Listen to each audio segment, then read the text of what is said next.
Hello, Mistwalkers. Hey! Happy Friday, everybody.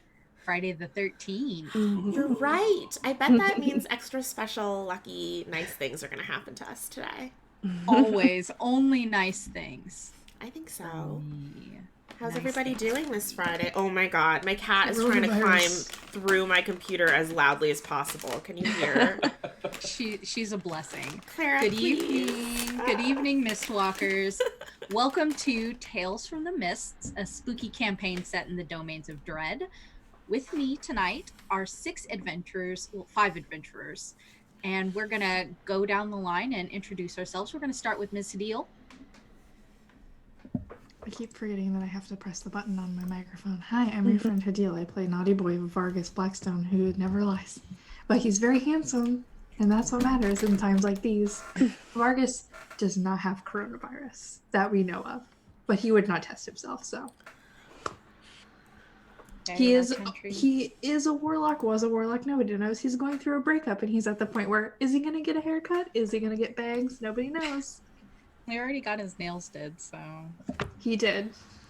He got them did right off of his whole hand. What kind of bangs would Vargas get? Bad ones. He would cut Gonna get himself. micro bangs? He would get baby bangs. It's not cute. Baby bangs, just curling. His face is too long. His face is too long for them. I like tiny bangs. I like them, but like not on Vargas. Not on Vargas. That's fair. His jaw is too sharp. He will cut somebody with the bangs too. So like, it's a hazard. He's it's gonna a public get health hazard. Baby bangs, but in like the Vampirella. Like, Two people on Earth can pull it off, and it's Elvira and also Elvira's reflection. That's it. Okay, next is Ms. Lisa. My name is Lisa Penrose, and I play your heart of the party, Mercy Albrecht, the tiefling storm sorceress, who never shook hands anyway, so she's probably fine. She does not have strong opinions about bangs. She is, however, trapped in her office with all of the cats. If my partner is watching, can you open the door so the cats can escape? Please. Dustin, this is a trap.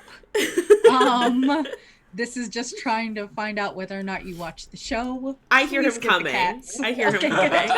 Okay, that's good. He'll come in a week later when it's on the podcast. Thanks, Tessie. Okay. Yes, please.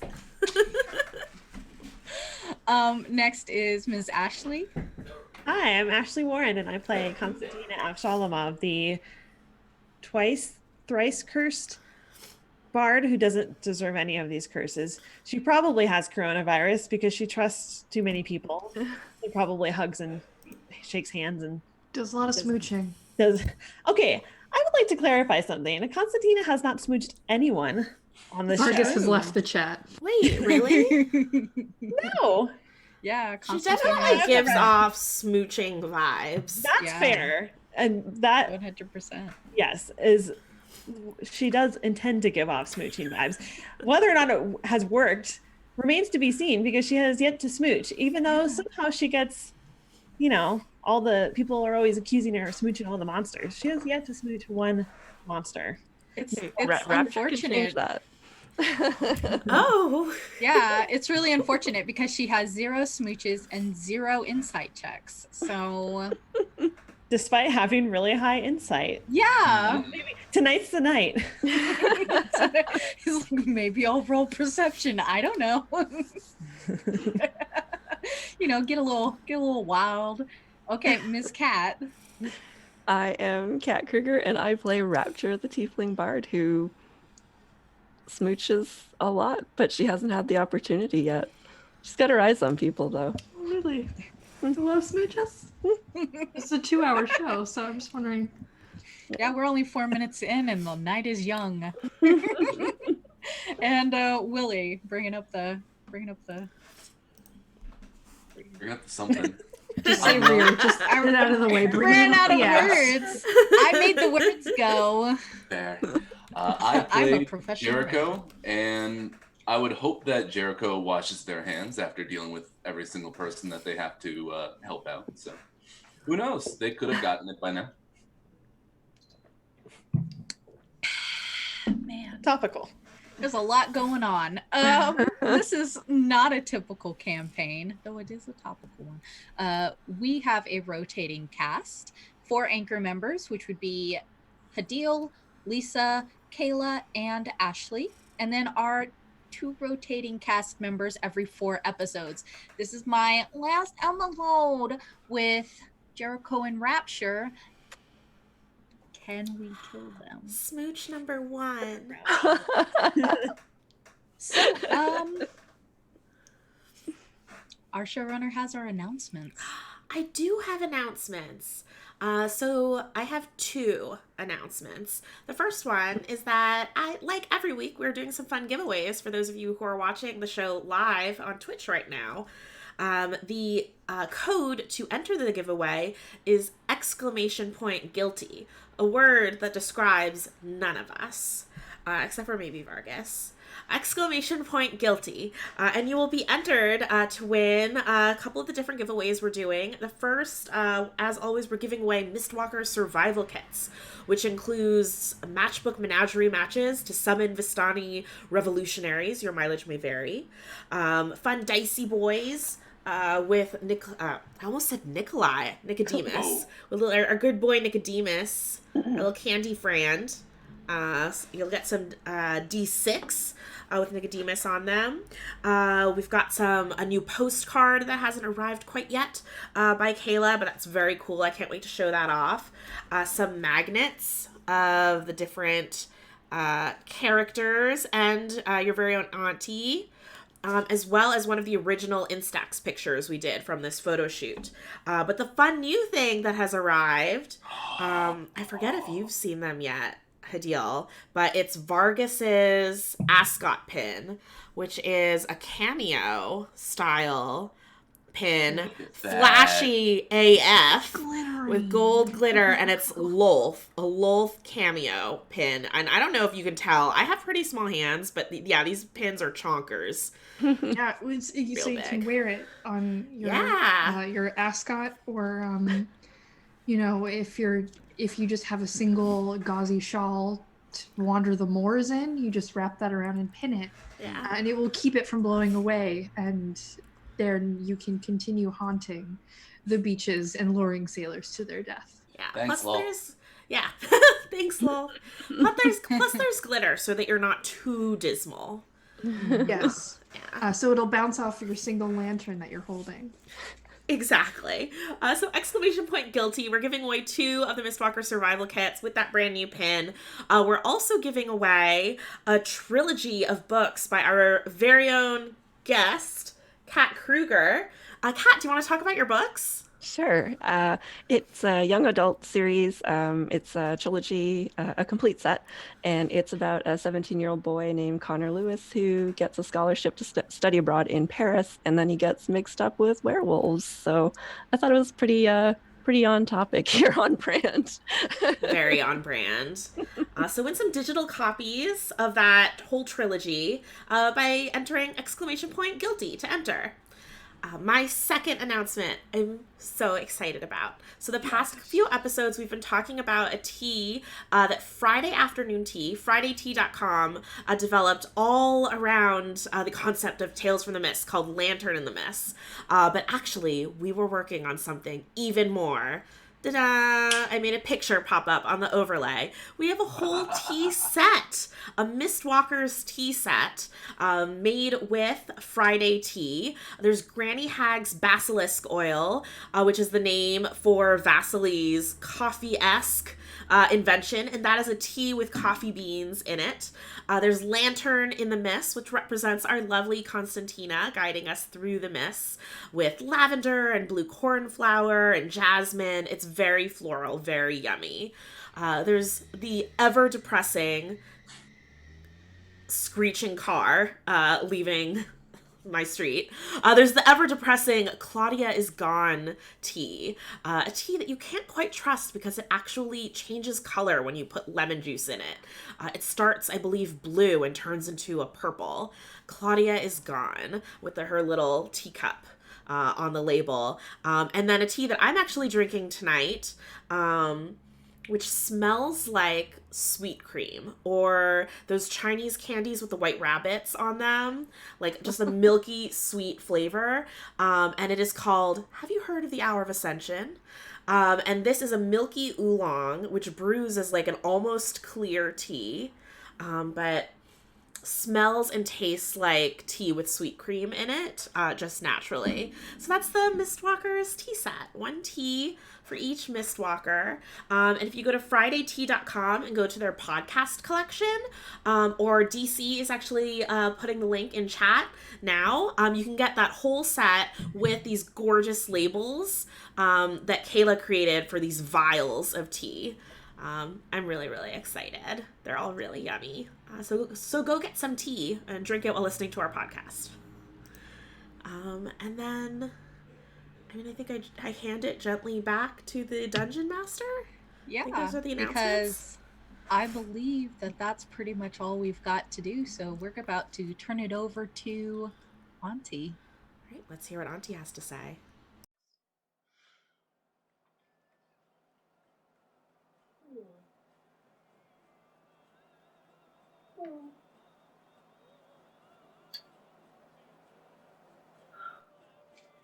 It's not really me. Hello, Mistwalkers. Yes, just preparing for a few spring festivities. You know how it goes, one must keep up appearances. But I think we left off on a very crucial part of the story, don't you? Yes, let's think about this. Fiddle duet, some busking.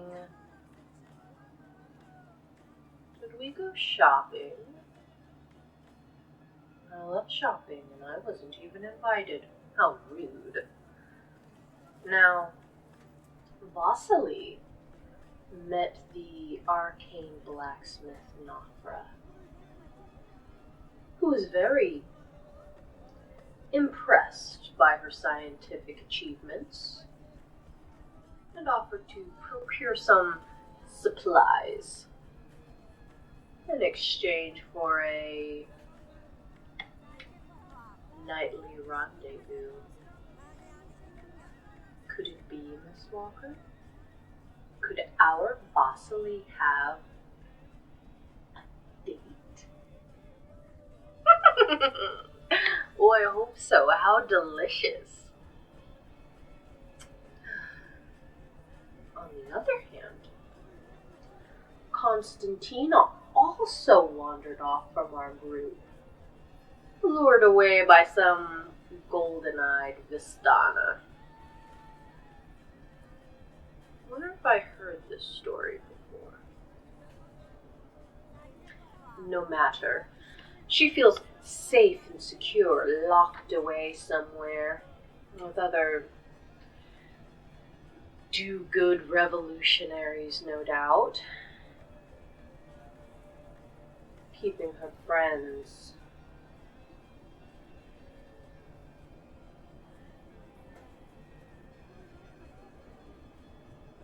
intact. It's not like it's a problem anyway, I mean, the moon doesn't even shine in Mudar. Does it? Speaking of, Jericho, our other resident do-gooder, has made their way to the Temple of Mudar. They're going to see the High Judge. Is to rock with that. Why? I mean, what possible business could they have in a bustling metropolis filled with future damned?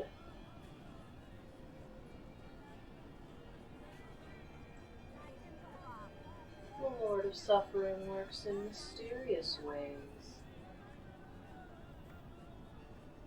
And that brings us back to Mercy and Vargas.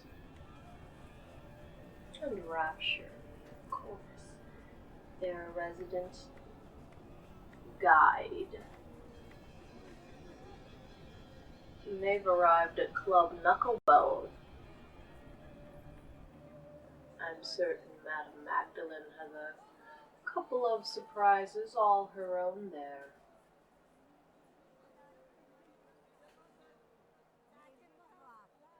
Why don't we see?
Take it away, TK.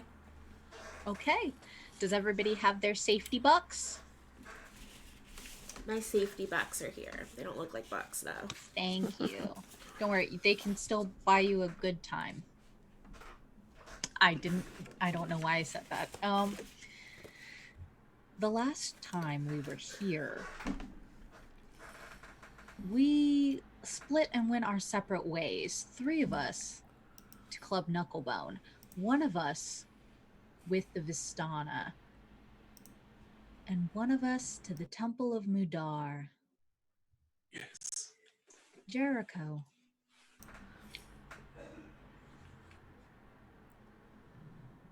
You stand in a high-ceilinged, sandstone shaded,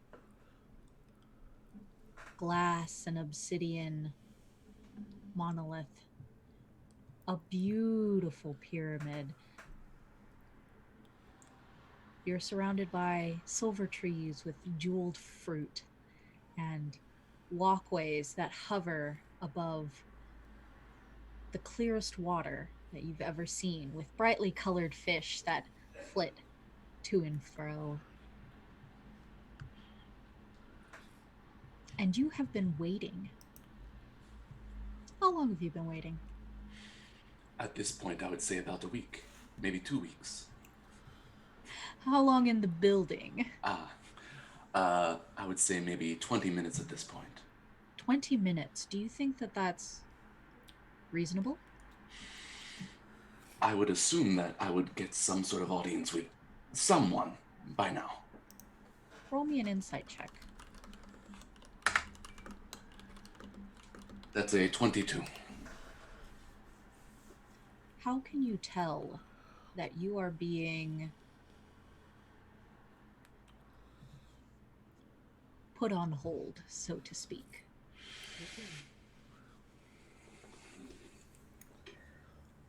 Generally, as I look out across this very, very big and paid for room, I can see people walking about, possibly even having conversations, looking back at me, but then continuing about their way as if I wasn't even in the room. It's true. There are several individuals dressed in gauzy white linen that will whisper to one another and point at the tablets in their hands, motion other people, other penitents forward. And yet, every time they glance at you, they just as quickly turn away and carry about other business. All right. So I think at the next opportunity, once I see some people having a conversation, I will try to walk towards them as fast as I can. It takes only a couple of moments before two young looking people, and you say young looking because their heads are those of animals, one jackal and one perhaps a falcon, but their bodies are apparently young, and they begin chattering over a tablet. Excuse me, patrons. You see the feathers sort of raise on the back of the falcon's head, and they look over one shoulder at you. Yes, how can we help you? I am looking for the High Judge. Can you point me in their direction? Oh, yes. The High Judge's appointments are terribly overbooked today. It will be only perhaps another hour. What I bring is very important. Perhaps I could get pushed ahead in line, or... This seems like it can't wait for much longer. I assure you, the High Judge sees only the most important people. Who sets this importance? What kind of importance are we talking about here? And the two of them sort of glance at one another, and that's not exactly business for outsiders. Oh. Who did you say, whose temple did you represent? Is there a house that you have the sponsorship of? Perhaps that could help. They show their sleeve wrapped in red cord. I have been sent here by al-Massari on a very important mission, and I wish to see the High Judge as soon as possible. The two of them look at their tablets, look at one another, and we will make sure that you are moved to the top of the list. Thank you. Of course. And they scurry away quite quickly. Are they going towards any sort of list? Or did they just blow me off? Would you like to roll insight? Yeah. Oh, another 22. All right. They super blew you off.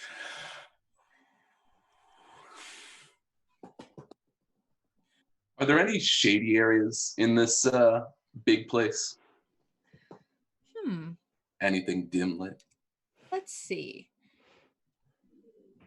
I would say yes. Although the ceiling is mostly open here with a glass atrium over it that has these towering sculptures of trees and beautiful, beautiful glistening fruit, there are several columns. Now, these columns are about 5 feet thick of marble carved into various household patrons. You could probably find a shadow. It's well past midday. All right. So if it's clear that they completely blew me off, I'm going to go towards one of those marble pillars and try to sneak my coffin right into the shadow of one of those pillars. Okay. I want you to roll me a stealth, just to ensure you're not seen. Very good, very good. That is a 17. Looks clear. All right. I have the coffin sitting up, right up alongside the pillar. And then I cast invisibility. On yourself or On the myself. coffin? On yourself. All right. Let me just... All What right. does that look?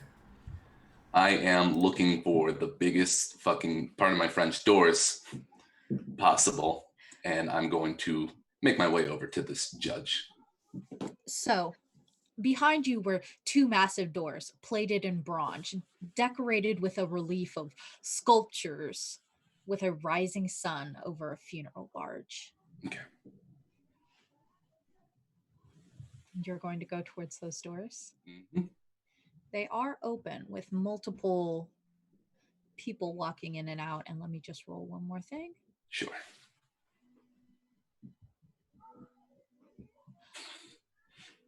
Nobody seems to have noticed you. Excellent. And I'm just rolling their perception at disadvantage against your earlier stealth. Mhm. Nobody appears to have noticed you. As you pass through these doors, you enter the Horosite Hall of Justice. It is a large open chamber. And typically this is where nobility come to present their cases to the heads of houses. It's decorated with large murals depicting a Horosite judge, a large, able-bodied man-like figure with a hawk's head and a brilliant cascading gold crown set with turquoise and jade, and a throne, meting out justice among the people. There are several religious trappings kept here, different linen and silk robes hung on hangers, and you can see several attendants scurrying to and fro, but nobody who seems to be doing anything. Like no one waiting in line. It's just people walking like NPCs. Well, more like there are attendants doing attendance work. I see. But there are no priests milling about. There are no nobility that have been waiting all day to see the high judge. You said there was a robe hanging, or a few robes that are just. There are a few robes, yes. I'm gonna see about grabbing one, throwing it on, and walking forward. Is this robe now invisible? I would assume so. Or it's just a floating robe.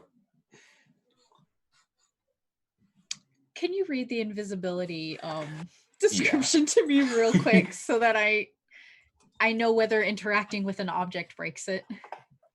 There.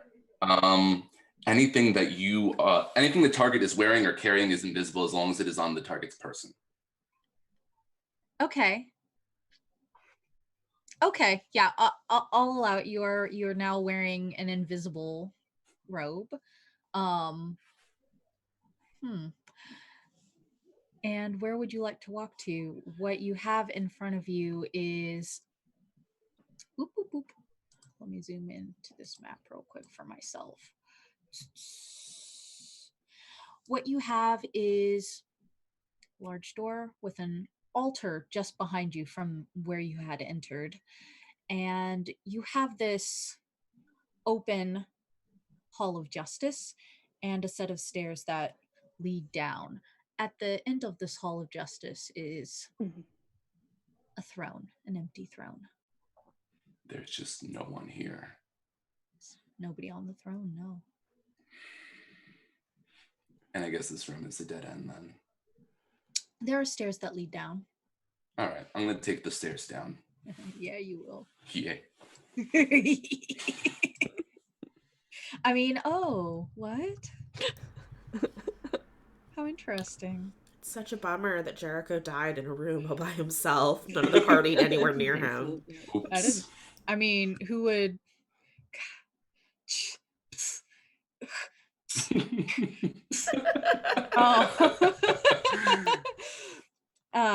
they lead downstairs towards the patron's antechamber. This is you've been in a temple before. You know an antechamber or a council room when you see one, richly decorated with gold, these fine carved works of art and ivory. Goodness, there's all sorts of trappings that definitely belong to the heads of houses here.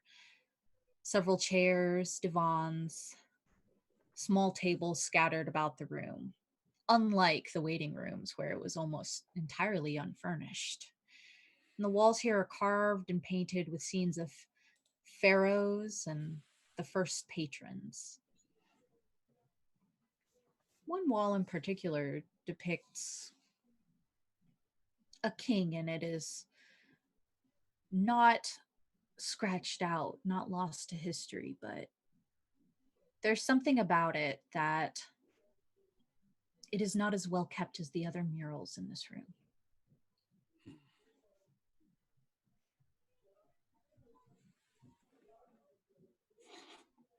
Can I put a hand to it, perhaps?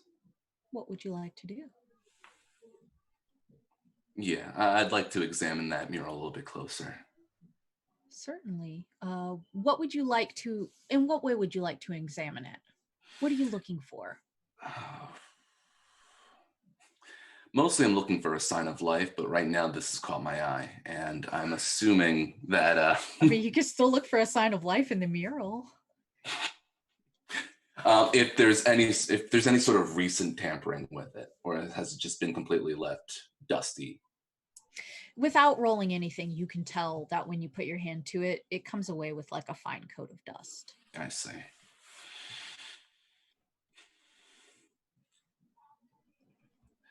What is wrong with the people here? Don't even dust their houses.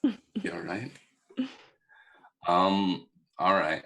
So I guess at this point I must have to turn back. Is there anything else in this room you would like to investigate?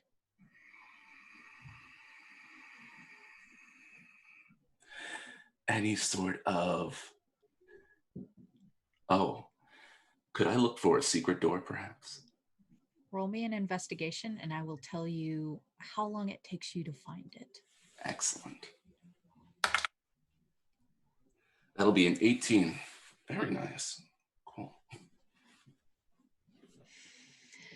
An 18, it takes you 5 to 10 minutes turning around from the mural to sort of cast your gaze over each of the carved ivory figures. The hawk looks a little out of place.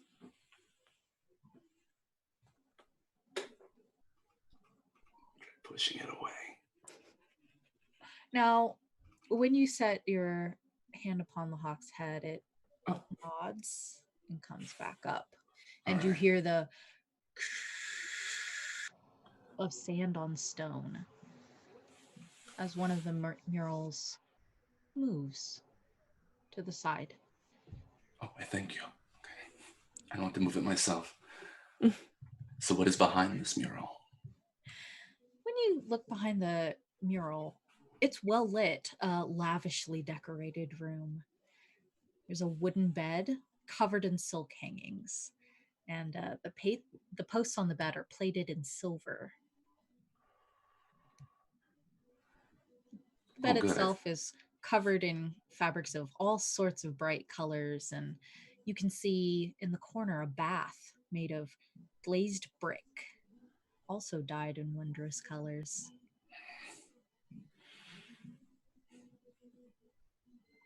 And yet no one here. No, there's somebody there. Oh, good.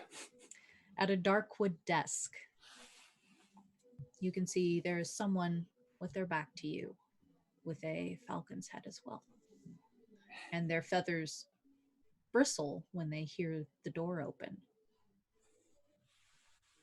Would you like to maintain invisibility, or... I wait to see how they respond to the noise.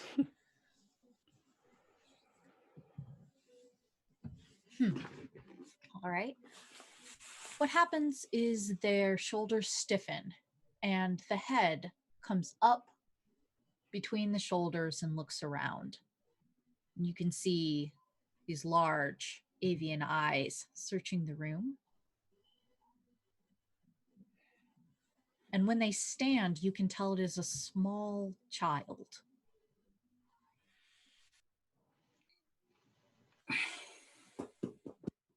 Great. Without revealing myself, excuse me, young one. Do you know where the High Judge is?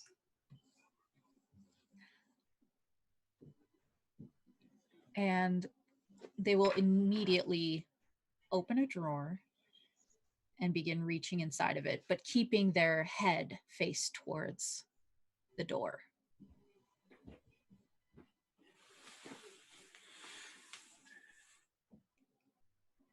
Lives are at stake.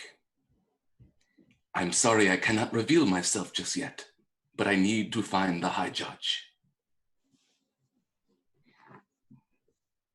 Are you an assassin? I am not. Well, then let's stop playing this game. Reveal yourself. You think this is a game? She pulls her hand out of the desk and fixes a large jeweled collar around her shoulders. And you can see her reach both arms to a stand, grab a large crown and place it on her small head. Excellent. Seeing that, Jericho reveals himself.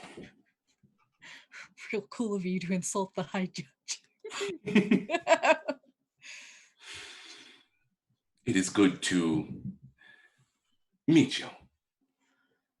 How did you get down here? I walked. And she'll giggle at that. It's a childish giggle. Well, they haven't let an assassin through in years. Sit with me. Tell me everything. I prefer to stand if you do not mind. Fine, fine. You're no fun. I have been sent here by al-Massari. There are souls at stake here in Mudar. In particular, I am most focused on one Club Knucklebone. Do you know anything about this? Her face is perfect chiseled impassivity. She drums her fingers together. We know of it. It is under the protection of the House of Hatherite. Under the protection.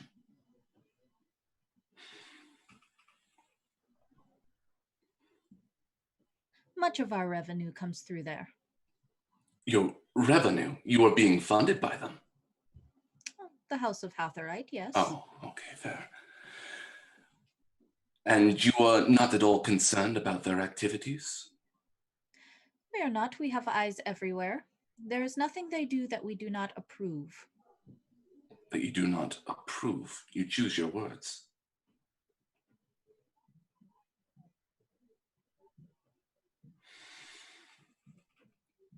And that means you also know of a Madame Magdalene. Magdalene.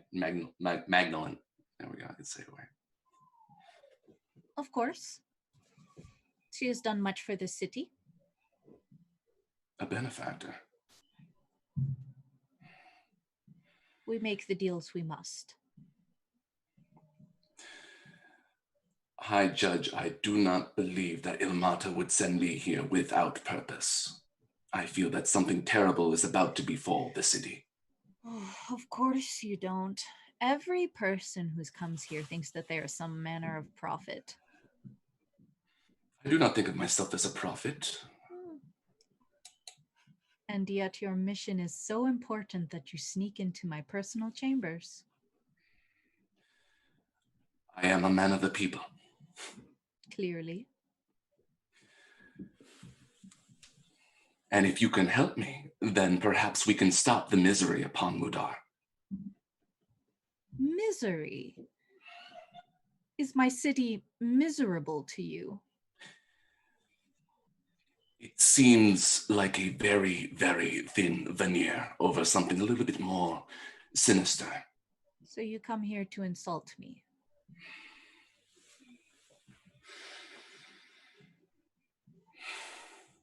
I come here to warn you. Something else is coming. Something much worse than anything before.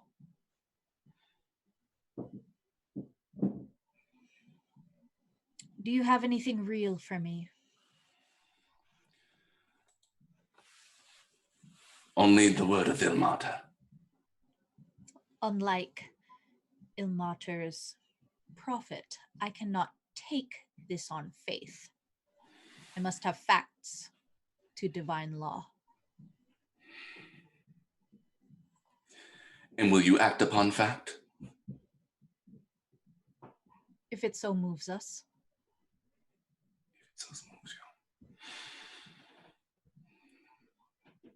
Very well.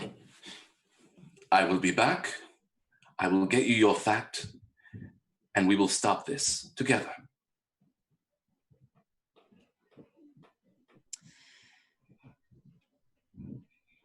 And where will you be in the meantime? Taking up residence at Club Knucklebone. The Den of Sin.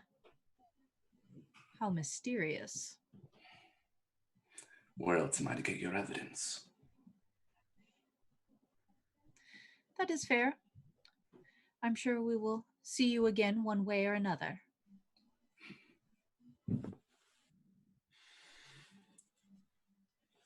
Don't come without a gift next time. I will not. This audience is concluded. I thank you for your time. I will leave you in peace. And she gives a imperious wave of her fingers, unclasps her necklace, takes her crown off, and returns to her desk. All right. And I'm gonna walk on up in my fancy new robe. You hear a shut the door. Do I just tap the bird head or? She doesn't answer. I, When you tap the bird head, it slides the wall back into place. Oh, very good. Hurries out. You race back upstairs, back through the antechamber, through the entrance, to the main waiting hall. But try as you might, you cannot find your coffin.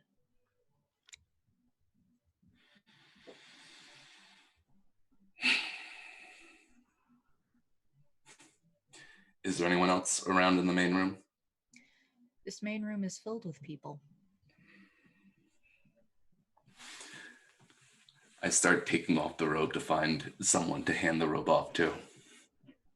Yeah, an attendant, when you hand the robe off to an attendant, they sort of glance up at you, a young person with a calf's head, and, oh, thank you? By the way, did you see a coffin in here, perhaps? A coffin? Nobody, we have no need for coffins. Do you have a disposal room or? Oh, perhaps the incinerator. I don't know.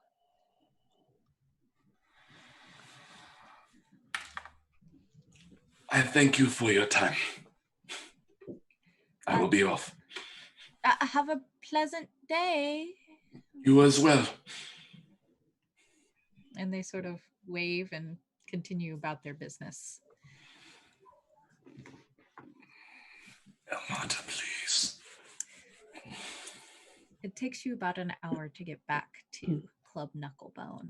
And I would like to just jump in real quick.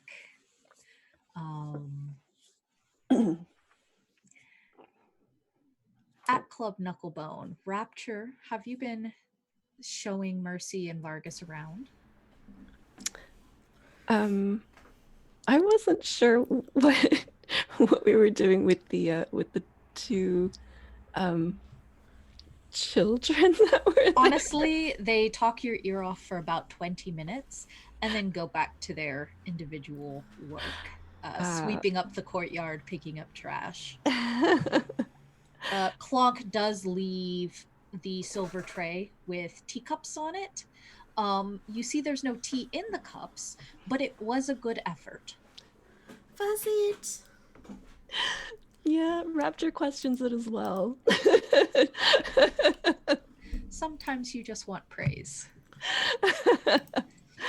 So I think what Rapture does then is she leaves Vargas downstairs to be entertained because she would like to show Mercy upstairs and have a private audience with Madame Magdalene. Is this the way to the kitchen? We have so many boxes and so many recipes to try. I'm like carrying my 3 stacks of Azure Pinafore boxes. If the club has any help, I think Rapture will flag down the help Oh yeah. to take the parcels and, yes. and just say, Thank "Oh, you. you needn't worry about that for now. I wanted you to, now that you're all done up so fancy, and I didn't want an accident to befall you. Let's have a chat with Madame Magdalene. Why don't we? An accident, but okay. Oh well, I mean, you I seem need to make a promise. I love it.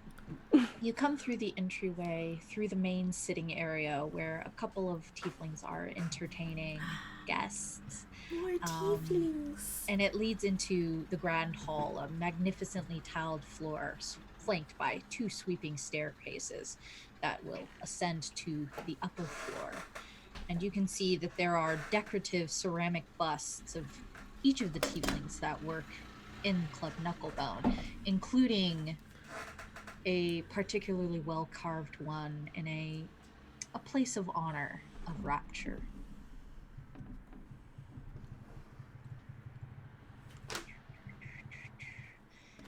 Let's see.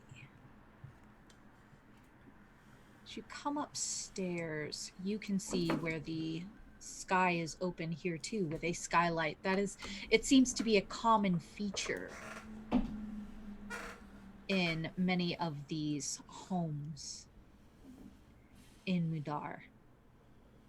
And as you pass this grand staircase, Rapture, you know Madame Magdalene will be in the garden. Well, if you'll come along this way, Madame Magdalene, she likes to take in the greenery, if you will. Oh, you have a garden too? Oh, it's so fancy here. It's so nice. And Mercy, just as they walk, is like oohing and eyeing at everything. She's got like her hands on either side of her face, just like looking all around her, and is doing that thing where you just like point at and describe things like, oh, there's an opening in the ceiling. Oh, look at this piece of art. And just doing that the whole time. Meanwhile, the help will also direct Vargas toward the baths, the little bathhouse, on their way to the kitchen. Okay. Okay. I gotcha. I know exactly what you like. All right. As you go outside, you go into the garden, you see ferns, potted palms, orchids, exotic tropical flowers cultivated here. And of course, this spot is also open to the sky and surrounded by these red and yellow painted terrace. You can see butterflies fluttering against the very top of the terrace, far away, and these streaming vines of brightly colored flowers. And in the back, in an apron and a rather glittery gown, hanging off the shoulders, with her long blue-black hair tied up, strands of gray in front of her pointed ears. An older woman. Rapture, you know her as Madame Magdalene. As they walk in, Mercy's continuing to babble and point things out. My master has a greenhouse back in Darkon, and she grows plants like these too, even these tropical plants. So I haven't seen one kite like these. And oh, look at these pretty green green leaves, and then she sees Madame Magdalene, so shiny. Rapture just sort of corrects Mercy and says, "You mean your adopted ma? Oh, Maybe we can find your real ma." really? You think so? I mean, my family is they are my family. They're the only ones I know. But I'd love to find my birth parents, especially if they have my sister. Oh, yes. Perhaps we can help you with that, but Oh, God. you'll fit in quite nicely here with Madame Magdalene, and you really appreciate all the things we've accumulated here, and I think you've got quite the talent. But let's give Madame Magdalene let's have a chat with her. I And would love to meet Madame Magdalene. she'll just sort of clear her throat as she approaches behind Madame Magdalene. I've brought a new friend. Hello. Magdalene glances over her shoulder and flashes a wide smile with even teeth. Her skin has this blue-gray sheen to it, but other than that, she's rather beautiful. She tilts her head with high cheekbones. What is your name, dear? My name is... and I try to stand like Rapture is standing, very confident. My name is Mercy Albrecht. And she sticks her hand out. My name is Madame Magdalene, but you can call me Maggie if you'd like. Oh, well, Maggie is easier to say, so I guess I'll do that. It's nice to meet you, Maggie. It is a delight to meet you as well. How can we help you here at Club Knucklebone? And she pats next to her on this wicker bench and hands you a couple of cuttings of flowers. Do you mind clipping the thorns off of these for me? Yes, I used to help my mother, the rose thorns. And she sets a cheesecloth across your lap and hands you some pruning shears. Mercy puts the pruning shears in her lap and just uses her like little claws on her little tiefling hands and like taps the thorns off as she sits there. She watches, and there's something appreciative in her face. Well, my friends and I have been adventuring. I guess we sort of got lost, and then we were in this place where everybody was singing, and then we were on a boat, and now we're here, and we don't know how to get home, and I don't know. I guess when I think about it, the whole reason I was adventuring in the first place was to find my sister. And Rapture says that maybe you can help me with that. My, you've had quite the adventure. She's a bit of a lost lamb.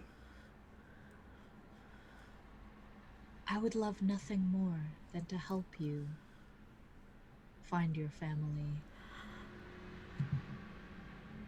Rapture, what do you suppose we can do for her? Well, according to Mercy, she was adopted at a very young age and swapped out with a human family. Yes. What? When I was a baby, I was swapped with a human baby, and my human parents tried to ritually sacrifice me. They're part of the Eternal Order. So they tied me to a lightning rod, but I lived, so they raised me. And I'm so very grateful. Fascinating. She's quite powerful as well. I think perhaps a little bit of that lightning courses through you, what I saw from the train. It's quite the talent. That's nice of you to call it a talent. It hasn't always been that way. My traveling companion, my friend, Vasily, met me at university where I learned to control it, and she built me a gauntlet that helps me control it even more, but I don't have that anymore. Sometimes, though, I'm scared that my lightning will hurt people. Of course. You must always keep the well-being of others at the forefront of your mind. We believe in that here. You do? Of course we do. I like it here very much. Others. I am so glad we like you very much. I like you very much. Why don't you freshen up for dinner? And we can all have supper here tonight as a family. Are there any other friends of yours that I should be expecting? Yes, all of my friends will be here for dinner because they knew I was getting the Azure Pinafore box to make some meals. My friend Vargis, he's here already. My friend Vasily, she will definitely be here for dinner. We just made up, so she wouldn't skip dinner. Then there's my friend Constantina, who also loves Azure Pinafore. She will definitely 100% be here too. Also, our new friend, Jericho, will also definitely be here because I'm making dinner for everybody. Oh, fascinating.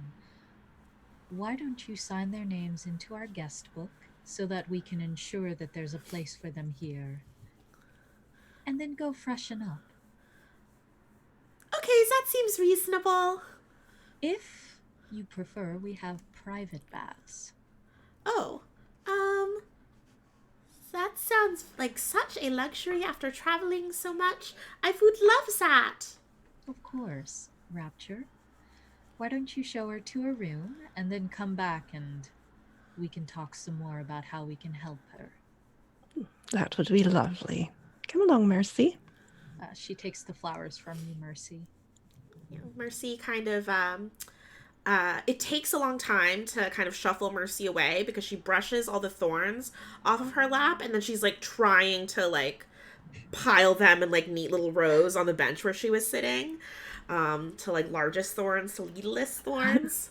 And Rapture kind of has to drag her away. Yeah, Rapture basically says, we've a person for that. You wouldn't want to take their job away. Oh, I mean, I guess not. Are they good at that? I mean, oh, just this one more. Okay. I'm gonna jump over to Vargas real quick. Vargas, are you in the public bath or private bath? I cannot hear you. Oh, I said it's the public bath. It's gay time. Let's do this. I'm waiting for the 3 seasons for this. Hurt me, Daddy. Please. The walls of this chamber, and it's got many pillars in it, more marble, more carved, just elaborate arabesque style. And the It looks walls are about expensive. 20 feet high, very expensive, adorned with frescoes of bathing royalty. There's natural light that streams in through stained glass windows, and it creates colorful patterns on the tile. You can see polished blue marble covering the floor, and you see 3 shallow, sunken pools with perfumed water. Sweet and spicy. White like- marble benches. Are there like flower petals like floating on the top of it too? Like Vargas, you know there are. I know there Jasmine are. flowers.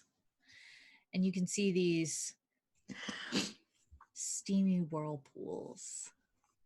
And hear laughter coming from a couple of the pools as incredibly attractive young people splash each other. They're so attractive. They are. Grecian, if you will. Grecian, if I will, and I will. I could bounce a platinum off of some ass. I'm just saying. Just right off into the wall. Doesn't matter. Was bringing you here a mistake? Was adding me to this entire adventure a mistake? Yes, but I wasn't going to say anything.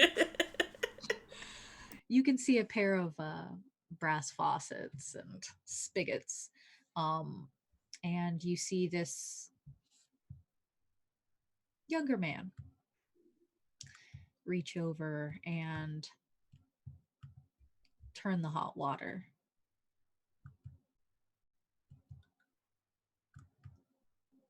And he begins to pull a shirt up and over the head and steps into the water with linen breeches on. Looks up at you. Are you coming?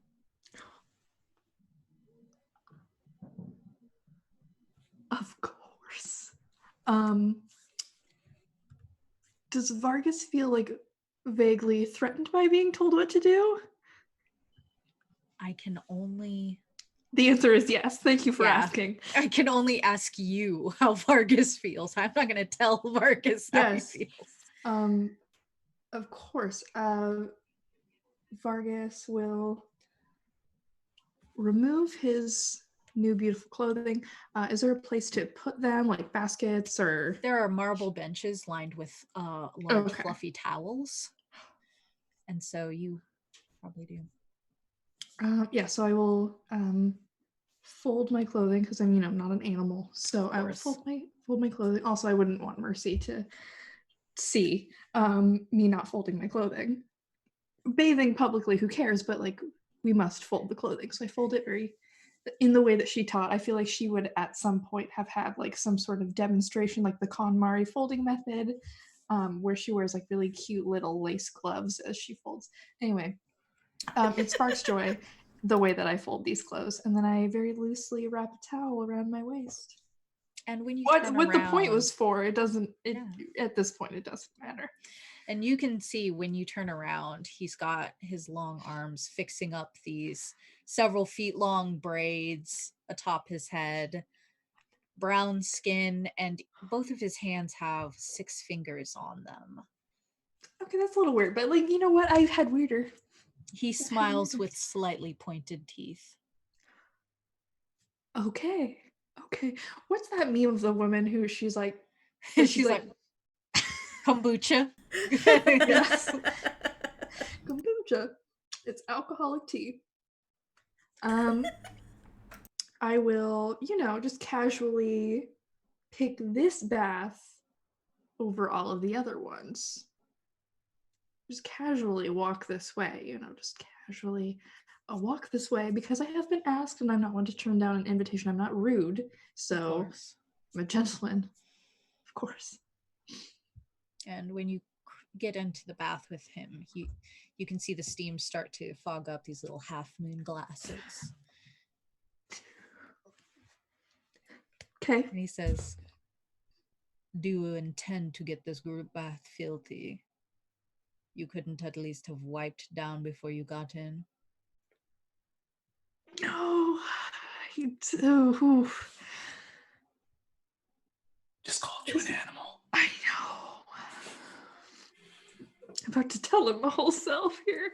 Well, I guess if there are like, because these are like similar to like Roman baths or like Korean spas, so like it would be more like you like wash first before getting in, as opposed to like. Yes, and in fact, when you look around, you do see little basins of water for. Oh. Yes, I rinsing will. Yourself off I will wash my dirty self. That's dirty boy. Do you need help with that? You're certain you've got it yourself?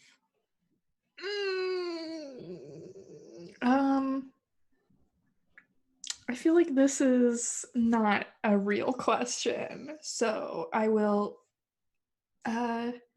motion. I'll say nothing and motion to the basin to ask for help. Okay. And he puts both hands on the marble outcropping of the pool and slowly lifts himself out of the steaming water. Let's see if I can help you with that. Don't move. We're gonna fade there. No! I wasn't done yet. And go check on Constantina. Do I get to take a bath too? No. Okay. Constantina, you held hands with a Vistana named. What was her name? Did I ask? You did not. That sounds about right. I just took someone's hand, didn't even ask their name. Normal. I would like Your to dad know. was like, "Don't talk to strangers." Okay. As you're being led off by a stranger. Okay, Dad, thanks. Just Bye. taking a stranger's hand, Not. Had pretty Oh, I never eyes. smooch. I never smooch. Not yet. Smooching here with your heart. That's true. If you smooch in your heart, you smooch in real life. The Bible. All right, so you took this Vistana's hand, and she begins leading you through the streets, wide, bustling with people. And she tells you the sun will be down any time now, and soon the moon will rise, and you will be in very real danger if you're left out. Are you also like a? Do you also have lycanthropy? You know, the eyes. Well, it's complicated here. Oh, okay. Hey, where are we going? I wonder if I should like leave a note for someone. Are we going anywhere? Do I know that the others are going to Club Knucklebone? Yes. Okay. It would have been communicated to the whole group before Okay. going shopping, I assume. I make an executive decision. That's fair. I was with Vasily and Vargas, and we were chatting and stuff. Are we going anywhere near Club Knucklebone where I could like maybe leave a note or something? If I, go off. No, no, I'm afraid it's rather not terribly on the way. Okay. Maybe I don't know. I'll figure something out. Hey, what's your name?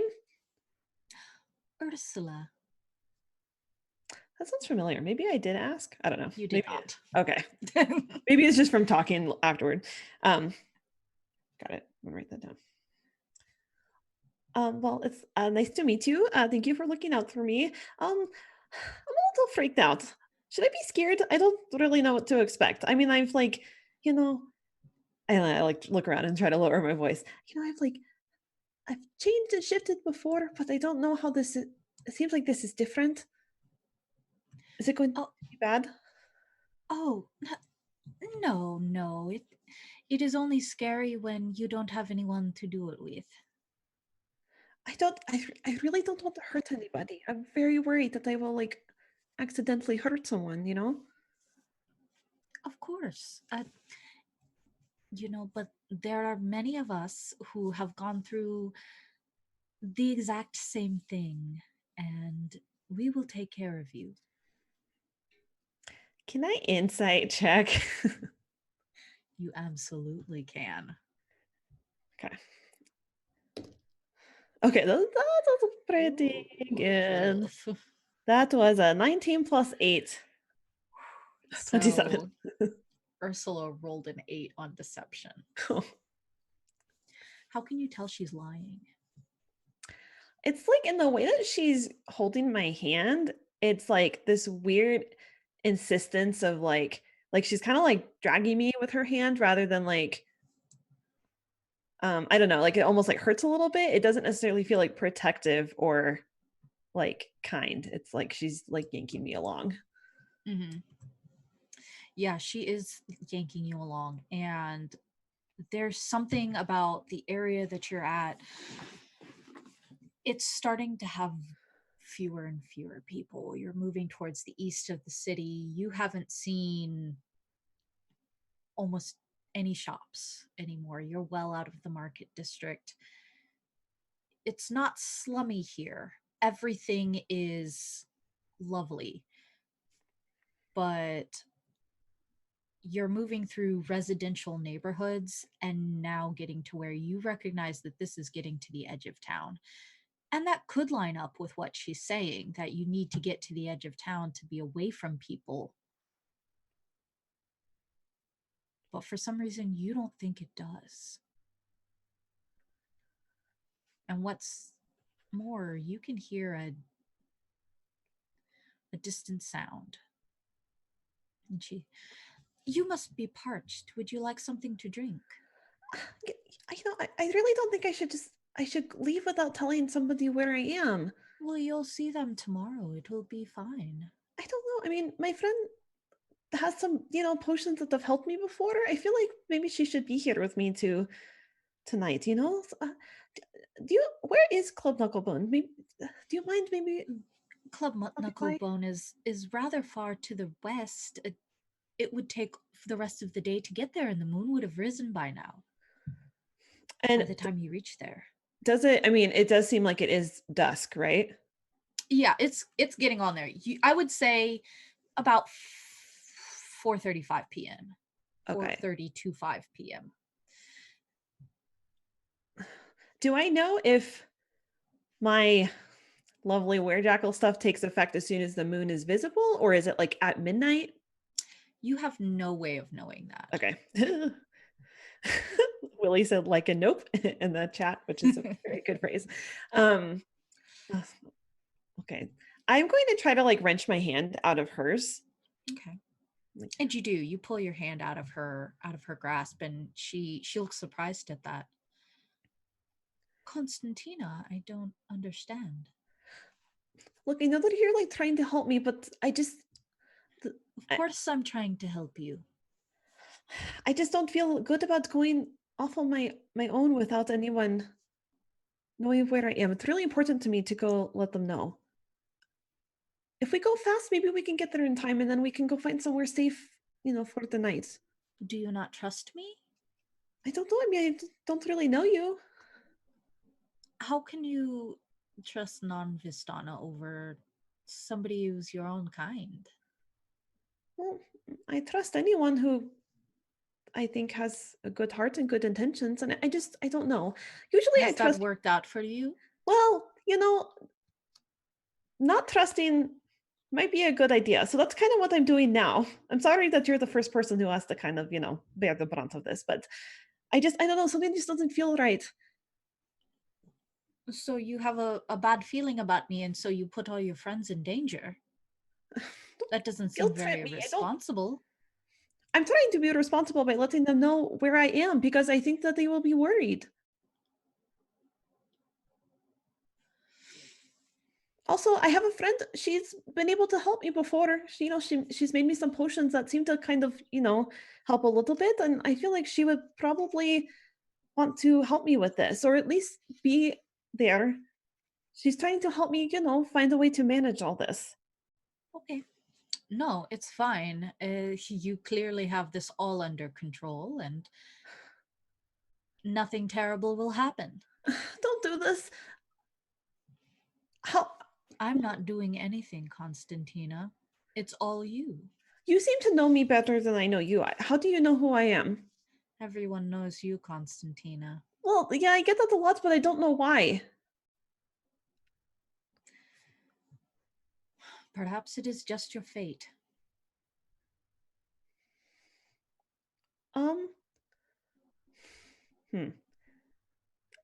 That does trip Constantina up a little bit, the use of the word fate. I don't know if I can insight check again. I guess I will allow it. I'm just And curious. do it with advantage. Ooh, yeah. I'm rewarded for making a good character choice for yeah, basically, what Constantine is trying to discern is if this has anything to do with being the Oracle of Fate, and if that's that word usage was very intentional. Okay.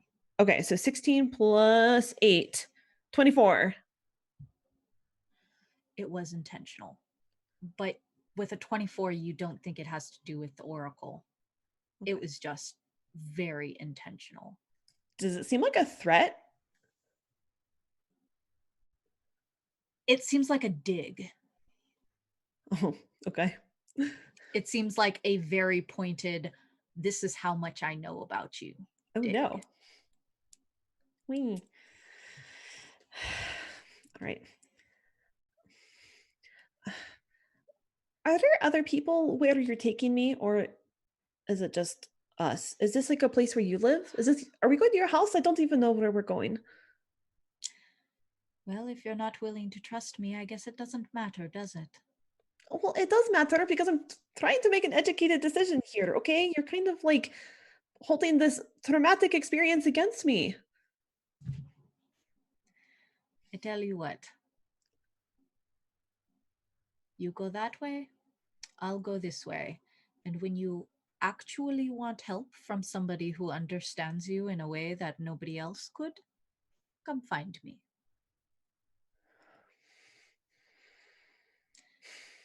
With a 24 insight, Ursula's demeanor has completely changed. Okay.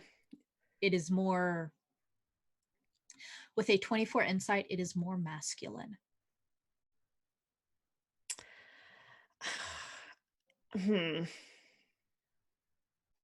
Okay. Like other weird encounters I've had? Like other weird encounters you've had. Oh, heck. Okay. Who's looking for me? All right. That is definitely going to be a red flag. So I'm going to... Okay. Let me think for a second. All right. I'm going to go meet up with my friends. Ursula will turn on her heel and march away. And so will Constantina. So would I. Yeah.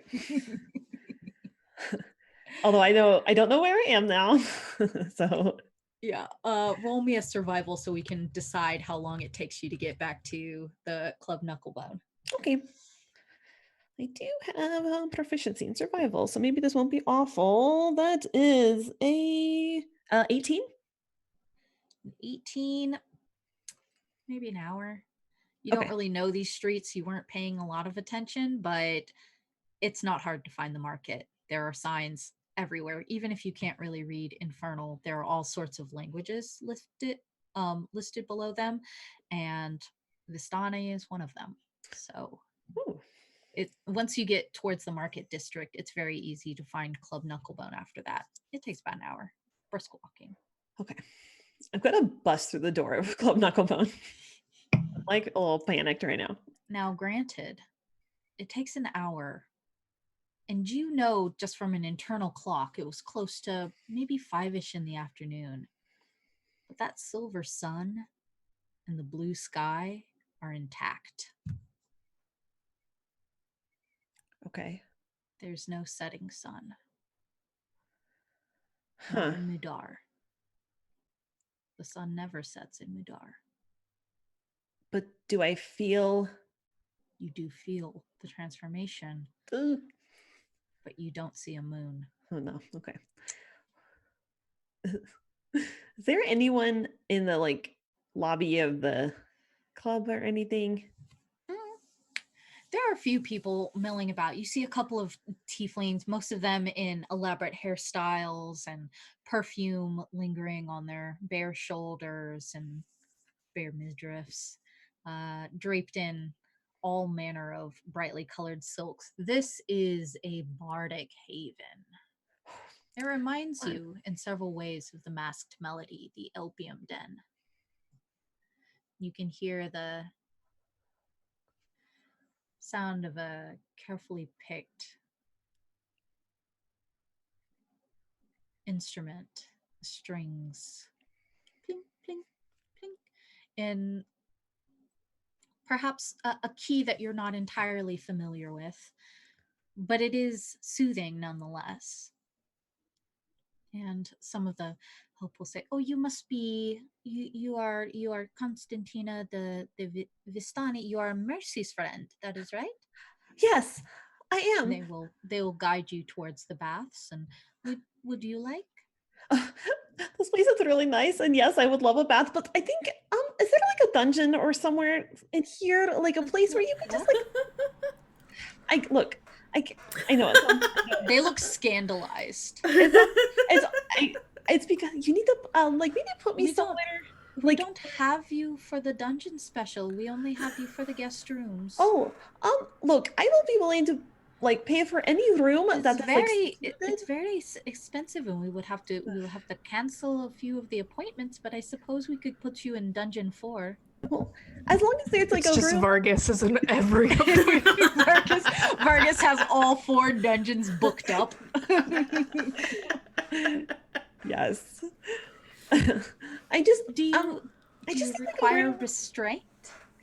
Yeah, but okay, not maybe another time. Actually, maybe that would come in handy, but I really just listen. I'm being serious. I need to have a place where I can be secluded for the night, where I can't hurt anybody. I'm a little sick, and I don't want to like, spread it around. So I feel like I just need to be like, put in the room and just like left to my own devices just for the night, and I'll pay with whatever I can. One moment, we will have something set up for you. And you see them scurry off to another helper, and you can overhear the words quarantine fantasy. And then they come back and we will make sure everything is set up for you. Thank you so much. Of course. And we can also will let you require extra masks or?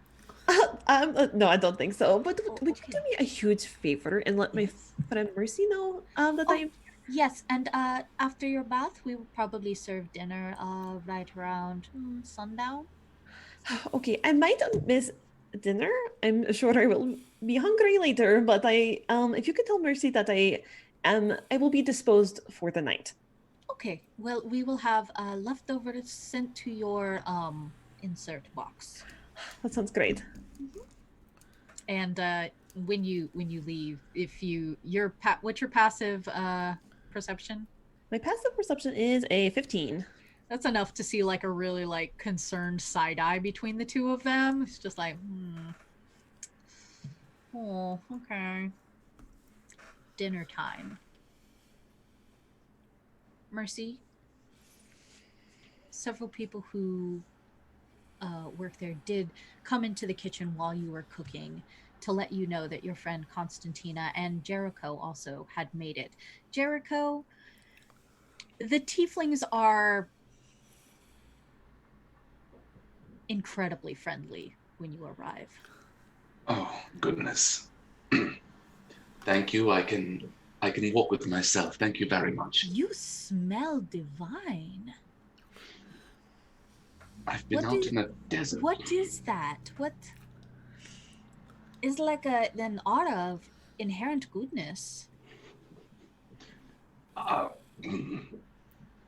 Sweat? Now, we have you written down for the Rapture's room. Is that correct? No? Yes. Sure.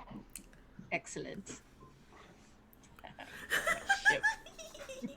I bullied guests into my ship. It's like my favorite trope of like there's one hotel room left and only one bed. There's one hotel room left. There's only one bed, and also the person who's like assigned to the hotel room is the hotel manager. There's some place where I can wash my hands. Of course, and there's public bath, but of course the Rapture has a private bath. I don't know if she's using it right Public now, but bath, that's probably too. not a problem. Oh, public, okay. And yeah, they get you set up for dinner. Mercy, Yes. what are you making for dinner? I have 3 Azure Pinafore boxes. Yes. The first one is a soup. It is like, I don't know, a hellish version of a pozole. So she's got that steaming and bubbling. The second are these stuffed buns, but there's really cute instructions to make them look like little turtles. And she's in the middle of making those when they come and tell her, and they're like perfect because it's Mercy. She's taking a lot of time on each one. And they come and tell her that Constantina can't come, and the turtles after that one start to look sad and slightly sloppy. Sad, sloppy turtles. And the third one, I didn't think about that hard, so I actually don't know what the third one is. What was the terrible concoction we talked about last week? Was it like Jello? oh yeah, the third one can be like a Jello salad. Oh my god. Oh yeah, it was a Jello salad that was made of bologna and pickle relish.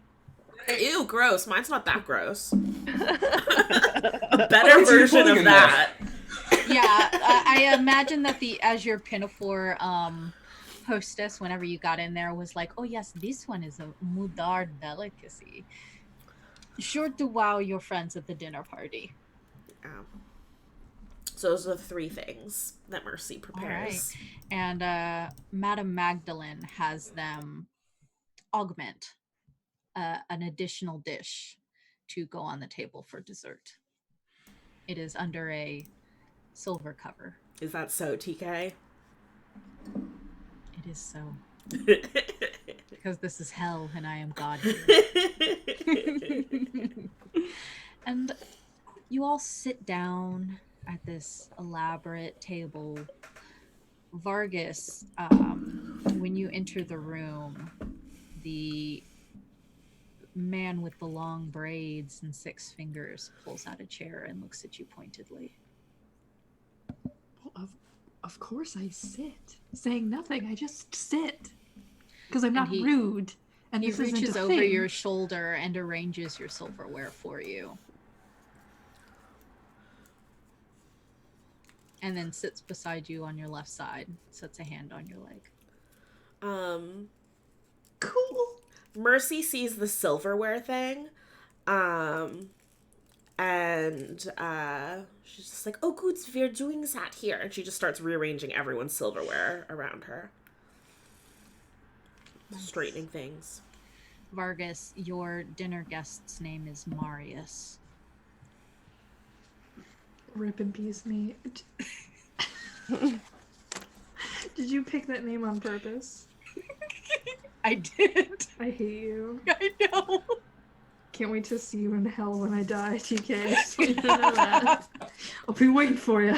Because I'm definitely going first. So, I know. to be honest. Yeah, you eat a lot of chicken nuggets. I super do. And I had maybe 9 to 12 mini tacos from Costco for dinner today, so. I did stop counting after 9, but there were more than 9. You are absolutely gonna die. Mhm. So,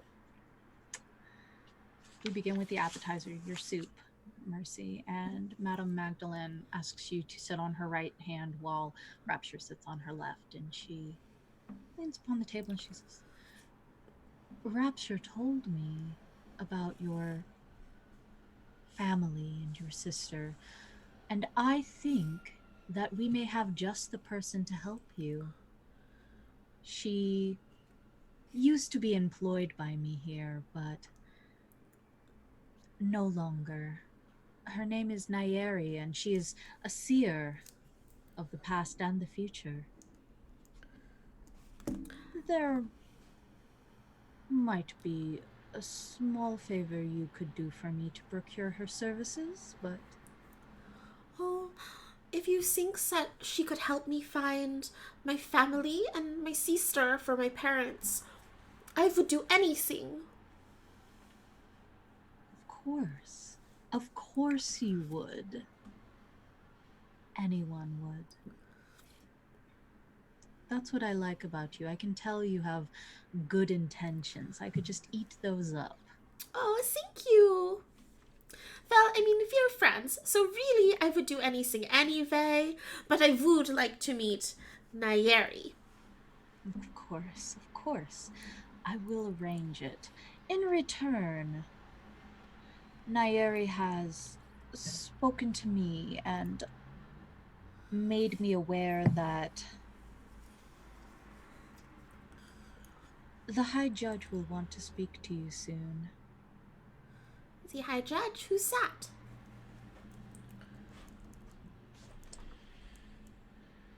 And she turns to Jericho and she says, I believe our other guest can inform you quite thoroughly. A very powerful figure here in Mudar. I had the pleasure. Oh.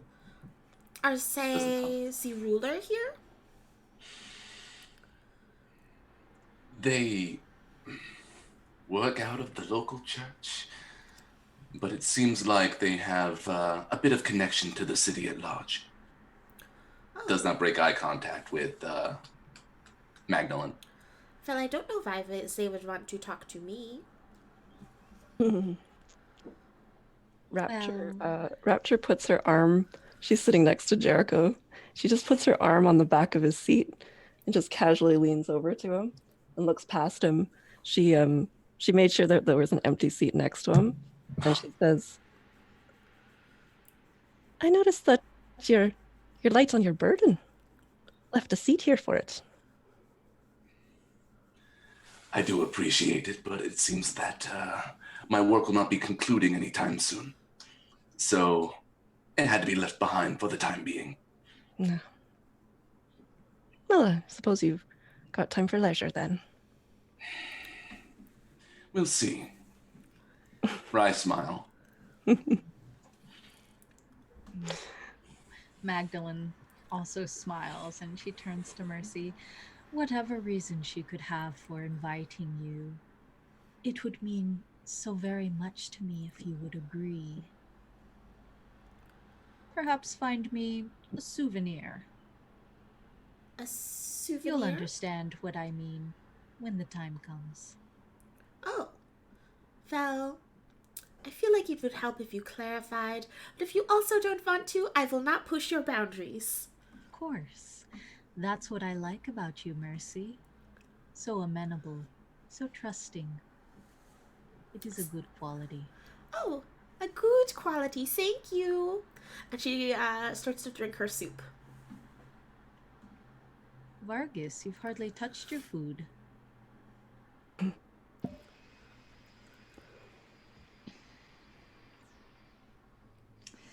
Vargas will. It's a soup course, right? Yeah, but also, just FYI, she's a tiefling who's making a spicy soup, so it's probably real hot. Yeah, roll me in Constitution if you would. Okay, hold on. Delicious. I mean, first of all, we're gonna fail it because I feel like this, like, drow are essentially the white people of food. I don't know what they could possibly eat. They live underground. It's all boiled mushrooms. Mushrooms. Yeah. Boiled abyssal chicken. It's so boiled, and he wears Crocs in the house. So I got a 4 plus. Is it a saving throw or just? It's a saving throw, yeah. So it's a 6. It's hot as hell. Okay. Yeah, you I can could have feel gotten a 20, and it still would have been like, this ketchup is spicy. It's like, ooh, this feels like a lot of pepperonis. Like, I mean, he spent what, at least 5 years in Darkon. It's Victorian England. He's never met a spice. He doesn't understand. Pumpkin spice latte is as hot as it gets for this boy. Mm-hmm. It's the only time he seasons his food. It's from September to October. That's it. Yeah, when you start coughing from like the spice hitting the back of your throat, Marius will like reach a very like large hand over and sort of like stroke between your shoulder blades for a minute. Is there any like water or something? No. Water Yeah, doesn't there's help water. either. Of course Oh, there okay. is. It's wine. They have like spiced wine and stuff. Is the wine spicy too? Depends on what you think of spicy. Is clove spicy? No. Then no. Okay. It's like a mulled wine with cinnamon and clove in it. I will try and take a dainty sip. All right. And as you start finishing up dinner, start coming to the dessert course, Madame Magdalene will trail along the side of the table, now outside of her gardener's apron, just in this off-the-shoulder, glittery gown with tight sleeves and long rows of buttons on the other side. And she grips the silver case and pulls it, and there's this gelatinous mold with rather interesting red shapes inside. Interesting how? Interesting in that they don't really have a shape. They're just sort of amorphous blobs. Lava lamp. I was gonna ask if my finger was in there, but then I remembered Vosley has it, so no. Can't believe Vosley's missing out on this gory jello mold. It's so beautiful. What is it? Oh, this is a old family recipe. There's a little sprig of mint to go with yours, and she begins dishing out. Oh, I'm so full, but I don't want to be rude, and I definitely want to try the things you made. I will have just a little bit. Everybody with a perception that's higher than like 5 can smell like the spicy metallic scent of blood.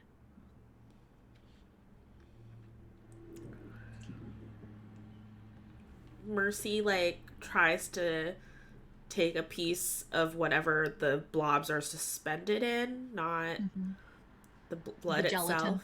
Yeah, just take a little piece of jello on, like, her tiny dessert spoon and just, like... Have a no thank you bite. Yeah, yes, thank you. I will have a no thank you bite. You bite into this gelatin and it melts in the mouth and coats your tongue with the stingy copper of blood. It's warm. This is slightly gross for Mercy, but I feel like in her fervor of ritual sacrifices, that she's experienced worse by accident.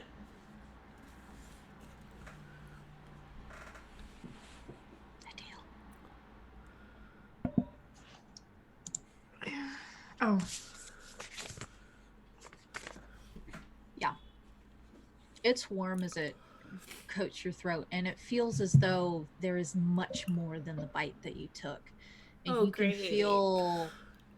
feel this strange sensation behind your eyes. Behind my eyes? Sort of a sunspot looking into a bright light for too long. A fatigue. Oh, it's so good. It has, like, this aftertaste in my eyeballs. And In your eyeballs? Magdalene will tell you, yes, that's the allspice. Yes. So I was definitely like trying to Google what like blood pudding is made out of, and I don't. This isn't that, right?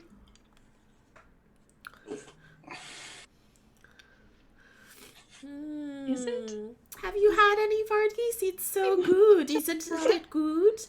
You said it behind your eyes? Yes, over here. I can feel it. The allspice. Where does your allspice come from again? I want to taste this now. Do I need to roll Constitution again? You for don't. This? Okay. I will also do a tiny no thank you bite, because also don't Google image search blood pudding. Just don't. When you take your tiny no thank you bite, you see Marius has carved off a large chunk and has filled his soup spoon with it and daintily wipes the corners of his mouth. I still take the no thank you bite, but I will do a slightly bigger one. You have a similar sensation to what Mercy does. There's that metallic sting of blood, but then something fragrant, like flowers, against the back of your tongue. You can feel a full body shiver up your spine. Marius smiles at you, and his fangs are stained red. Okay. Well, like, I as a person, Hadil, do not like Jell-O because the texture is horrible. From one of the 7 hells, but from what I'm looking at, and I don't know why I'm still looking at it with my own 2 Christian eyes, blood, like actual blood pudding, is more like a sponge cake. So I'm assuming that's not this. If it's that Jell-O. is not this. Well, it's bad. I mean, what is it? Doesn't matter what you put in Jell-O, really. Pretty horrible. Have you seen? There's a recipe. Don't worry, I'll show you this hate crime later. But there is definitely an aspic gelatin that has hot dog slices in it. Mm-hmm. Yeah. Is it? Oh, this is a form of aspic more than it is Jell-O. Oh, one more question. I don't know if you clarified. I didn't catch it. But is it in the shape of anything fun, or just a ring? Hedgehog. Oh, okay, that changes it a little Cute. bit. Okay. Yeah. I hate it less. You'll especially like it because as she slices into it, the inside is anatomically correct. So there's all kinds of like. Why would you do that to Sonic? Oh. You gotta go faster to my tummy. Yeah. You slice in and you can see where there was an attempt to reassemble organs. Neat. Anybody else trying? Or This just is dinner over? I appreciate your hospitality. I must refrain. Of course, a man of God. Religious reasons, you understand. Ooh, one more question. Am Yes. I able to tell what kind of blood it's made out of? Take another bite and we'll see.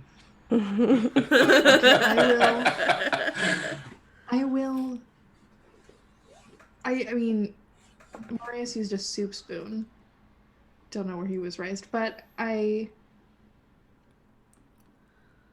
will take a bigger bite to see if it, like, I can tell. I want to know more about this pudding.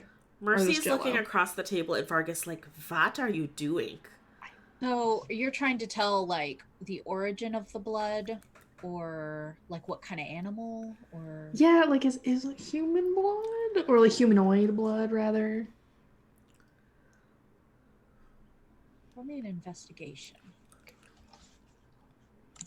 But use your Constitution modifier for Okay. smell and everything. Okay, so that's 16. 16. You don't think it's humanoid, Cool. but there Oh, is. but good.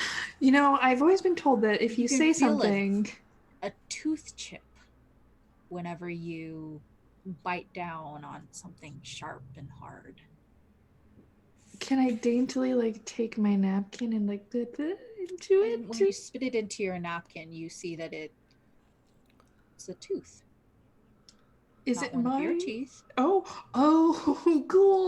cool. How far away is Mercy sitting from me? Like, She's her face is doing what my face is doing, which is looking like really like grossed out, but then also like occasionally catching herself and like kind of like look side eyeing over at Maggie to see if she sees that I was grossed out. She's staring at Vargas. yeah, where in Yeah. relation are you across? I feel like I'm diagonally across from you. Yeah, definitely. okay. Head of the table. So I wouldn't be The able to rest like of the reach under tieflings the. that work there, unless Rapture is not part of it, are all digging in.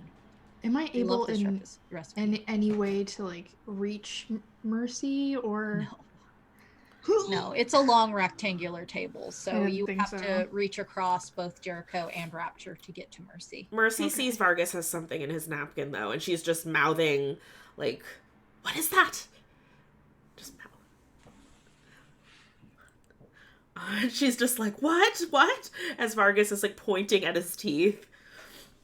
Why don't I have the message spell? Damn it! And you hear a little shrill, "Ah! I got the knucklebone!"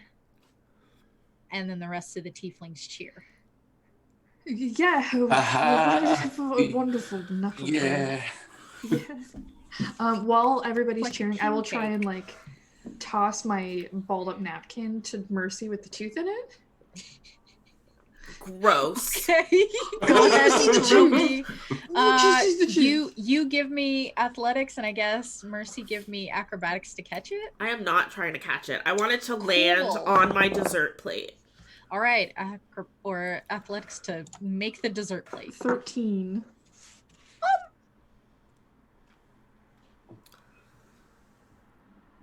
Yeah, that's fine. It lands very daintily and doesn't open up on the dessert plate. I had to roll a difficulty thing real quick. I was like, man, I don't know how difficult that'd be. Oh no, mine is ruined. That's okay. I'm full anyway. And then I'm gonna like kind of just tap the napkin open with like the very edge of my claw. Rapture says, I thought you were a gentleman. Where were you raised? Magdalene will, smile, and she was clapping and cheering with the rest of the tieflings. And she'll, if you're ready, we can meet Nayeri. But Do I did Mercy see the see the tooth in tooth? the tissue when I open it? When you opened it, yeah, of course. Can I tell what type of tooth it is? Also, I look up in horror at Vargas. Give me a perception roll. Okay. My cat is in my dice tray right now, so give me a It's moment. a very small tooth, so it can be easily mistaken. I just rolled for a something. d6. My bad. I mean, 13. ooh, a 13? It's a really small tooth. There's no fang on it. Okay. Does it it look could- like, is it like flat like a molar or pointy? It's flat like a molar. Okay. It could be like a child's tooth. Great. Or Okay. a halfling's tooth. That's not It's a tooth from a small skull, we'll say. great. Okay. Cool. Mercy is going to quickly prestidigitate it, and slip it into her like purse or pocket or whatever she would have on her that carries things. And gives one last like what look at Vargas and says, Yeah. Nayari, yes. Yes, I'm so full. No more space for Yeah. pudding. I will say, with what the a two of you shame. just glancing, or the three of you glancing over other people's plates and stuff, you'll see that there are like lots of like fingernails, knuckle bones, just small like flanges, just small like bits and pieces. Apparently the large knuckle bone is like the prize in the pudding, whereas these are like less so. So it doesn't feel sinister just from the I wouldn't say it doesn't feel sinister. Nobody is acting as though it's strange. Okay, yeah, because it's pudding full of bones, TK. Blood and bones. I've been looking at a lot of 70s dinner party. It is exactly like the Baby and the King cake, yes. Which I love, by the way. Oh my Choking god. hazard. Magdalene will begin to lead you out of the room. She'll look back at Rapture and... Rapture, would you like to join us? Or will you be occupied this evening? Well, I suppose if you prefer for me to come with, I shall. Otherwise, I may take the evening off. And she looks over at Jericho. Yeah, she looks from you to Jericho to Mercy and says, enjoy your evening, Rapture. We'll see you in the morning. And she begins to lead Mercy upstairs. Mercy, the rooms up here are tightly kept, most of them with locked doors. And just judging from this building, you wouldn't think there was an attic, but there is. She goes through her master bedroom, lavishly decorated. It's a large suite with a private bath, and it's a large, opulent room. You can feel a breeze coming in through these lattice-covered windows, and you see all these potted tropical plants moving in the wind. The headboard of this bed is carved in motifs of ibises. In the center are two forms embracing. There are a few connected rooms that she leads you through before she pulls down a handle with some stairs attached and motions upward.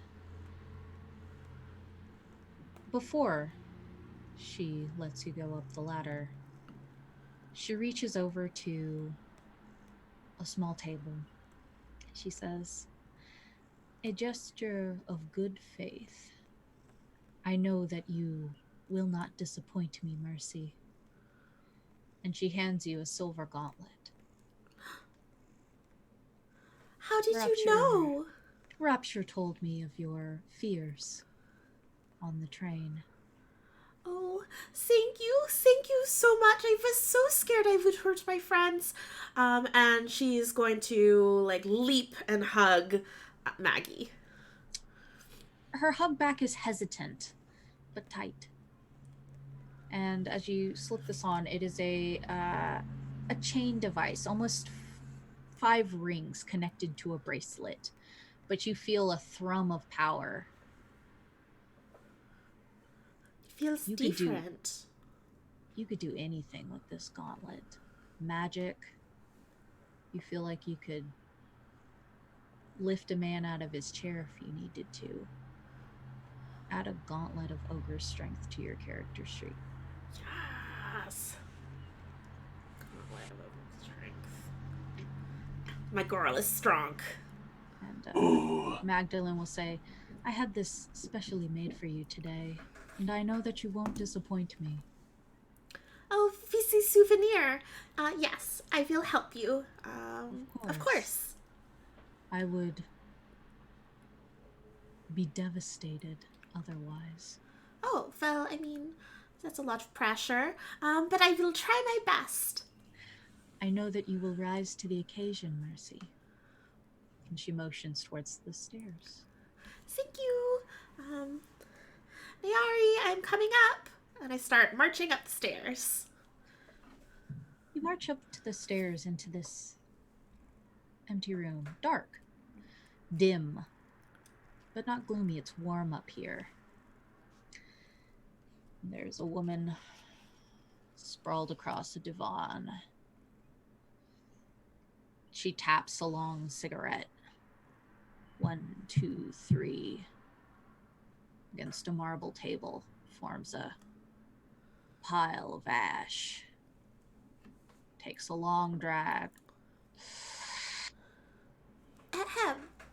Blows a cloud of yellow smoke into the air. Like a dragon. Ooh. Ooh. Sit down, I ain't got all day. Oh, yes, okay. If there's an obvious chair to sit in, Mercy prestidigitates it and then sits in it. There are a collection of pillows on a carpeted floor, and she hauls herself off and squats down onto a pile of pillows herself.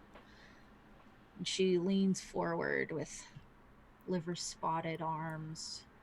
You can see she's got cracked and crooked horns and a tangle of hair on her head. The same gray-blue cast to her skin as Magdalene. And she leans forward and another cloud of smoke. Rapture and Maggie, they said that you could help me? They tell everybody that. Who are you? My name is Mercy Albrecht. I don't know that. Oh. Let me see your hands. And she'll take her cigarette and stamp it out grind it with one long cracked nail into the table. Hands. Mercy holds out her hands and then she tries to prestidigitate and she's like, oh, you're just going to take, okay. All right.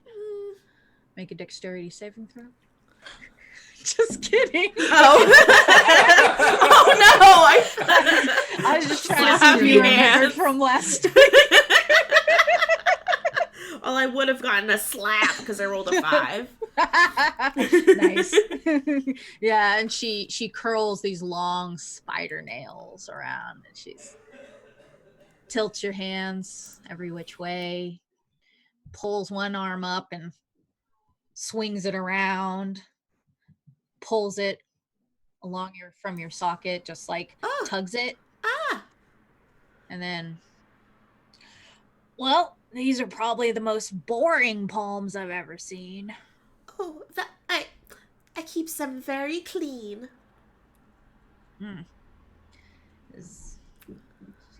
Why are you here? Well, I was adopted. Unwillingly, I was swapped with a human baby, and I'm looking for my family, my parents, but really, I want to know where my sister is. The human baby. Swap. Family name again? Albrecht. My sister's name was Edie.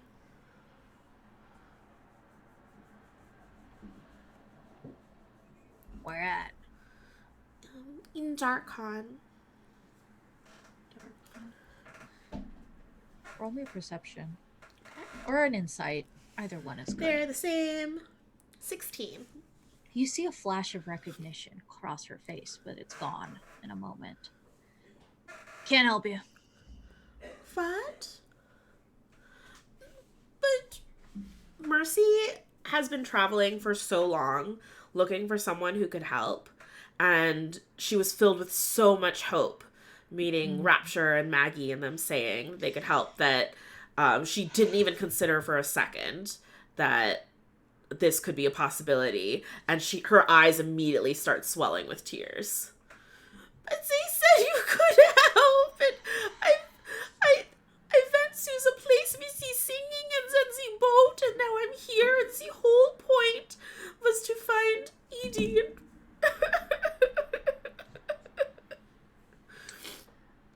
Shake my hand again. Please, just try again. She drops her hands and lights another cigarette. I want you to roll me persuasion. Okay. And because you know that she recognizes you, roll it with advantage because you're essentially guilt-tripping her. Excuse me. This is going to be pretty high. I rolled a 19. 23. She's going to be real stubborn for a second. Let me roll for her. She rolled a nat 1. And she takes a much slower drag of her cigarette. And a cloud of yellow comes out the nose in 2 long strings.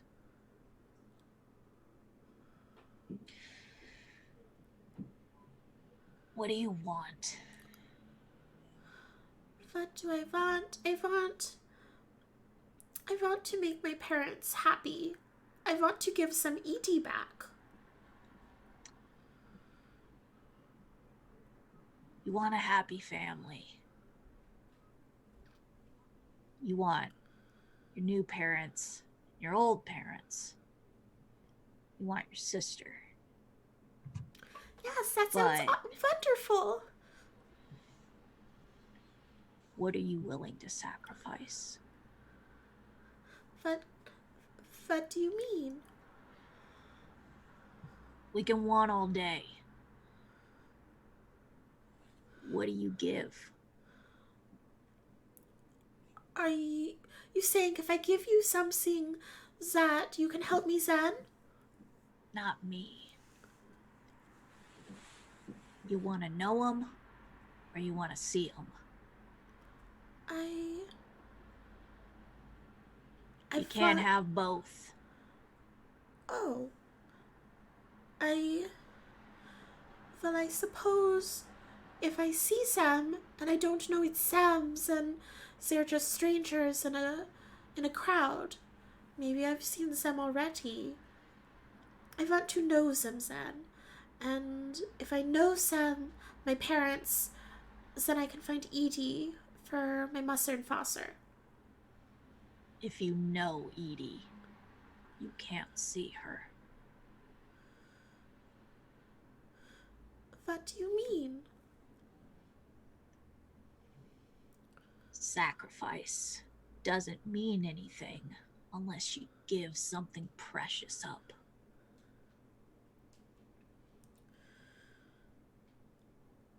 Okay.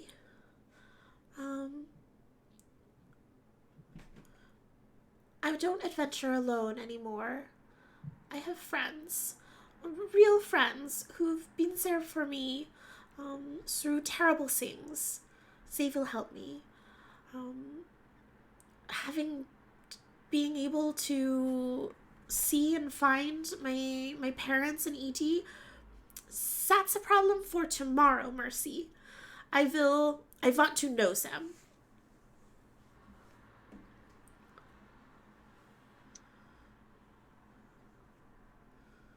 And Nayari leans forward on the table, and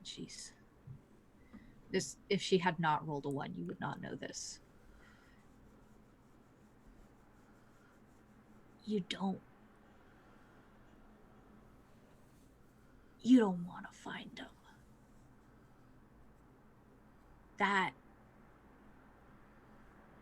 That way lies heartbreak.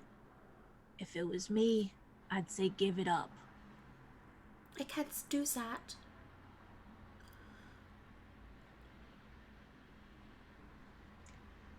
Fighting fate. That's a losing battle, and sooner or later, this will consume you. But I made a promise. Some promises aren't worth keeping. If you break a promise to fate, it'll break you.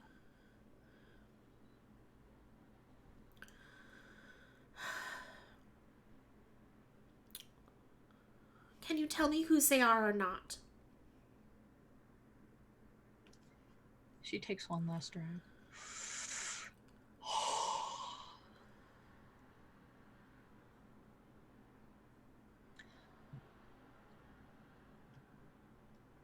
Your dad.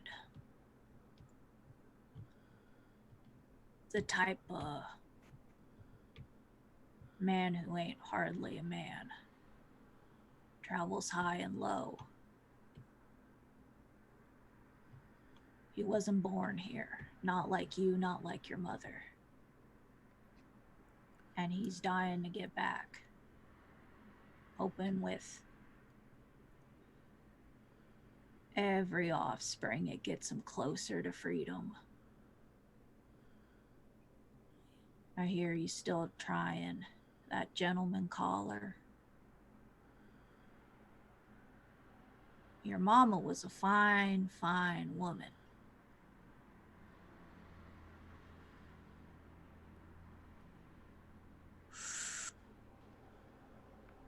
Young, brazen, brave. Not ready for the responsibility being a Vistana matron would bring. Vistana.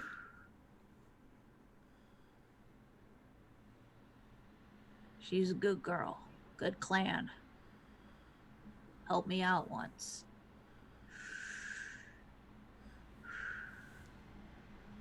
I know her.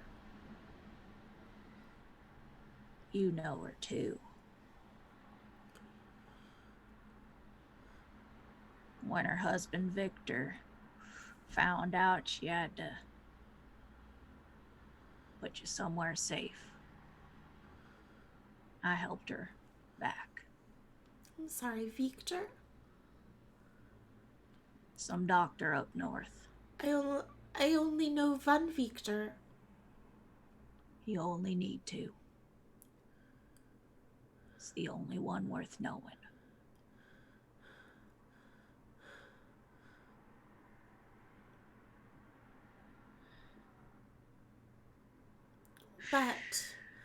But Victor is married to Elise Mordenheim. Yep. Elisa. Avshalamov. Avshalamov. It's a better name.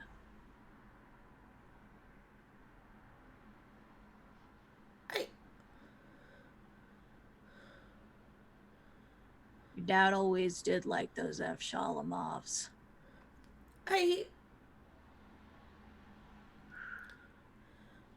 But my friend said I'm traveling VCs.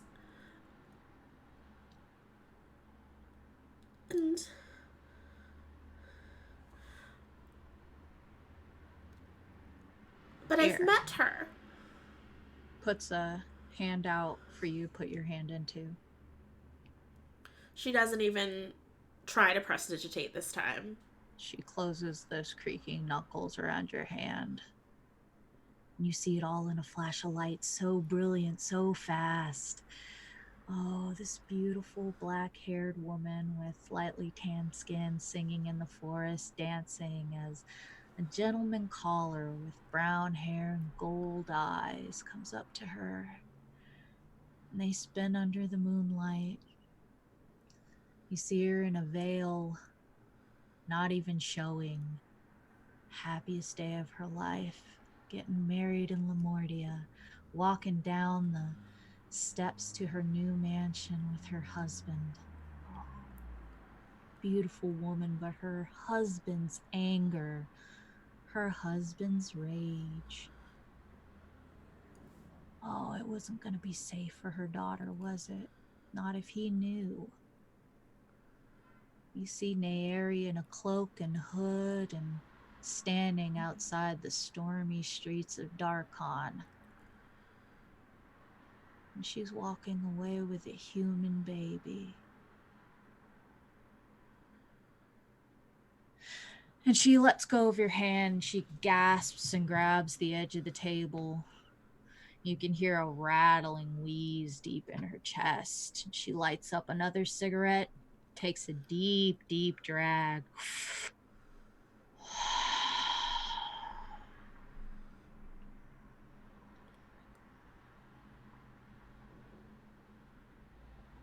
Now you know.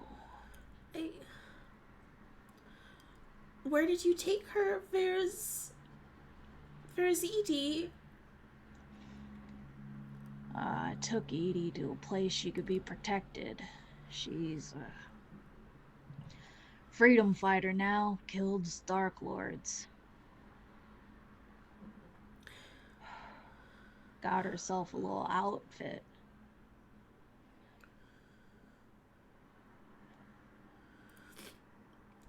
In the lingering vision behind your eyes, you know that the woman in the mask and the red curl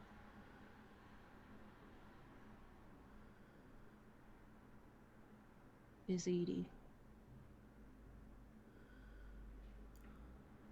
If you pulled that wanted poster out, you'd know it deep in your heart.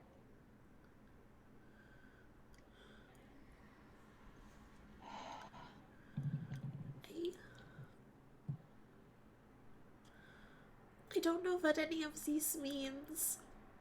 I don't know if I want to know anymore. It's too late. Can you take it back?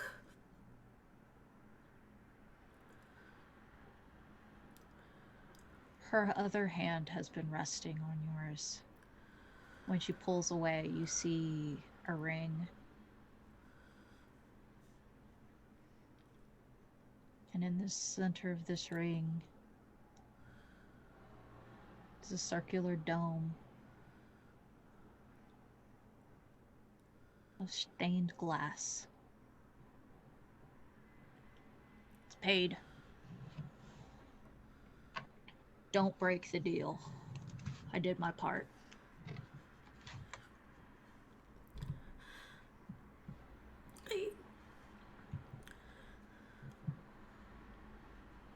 You can't take it back, Sen.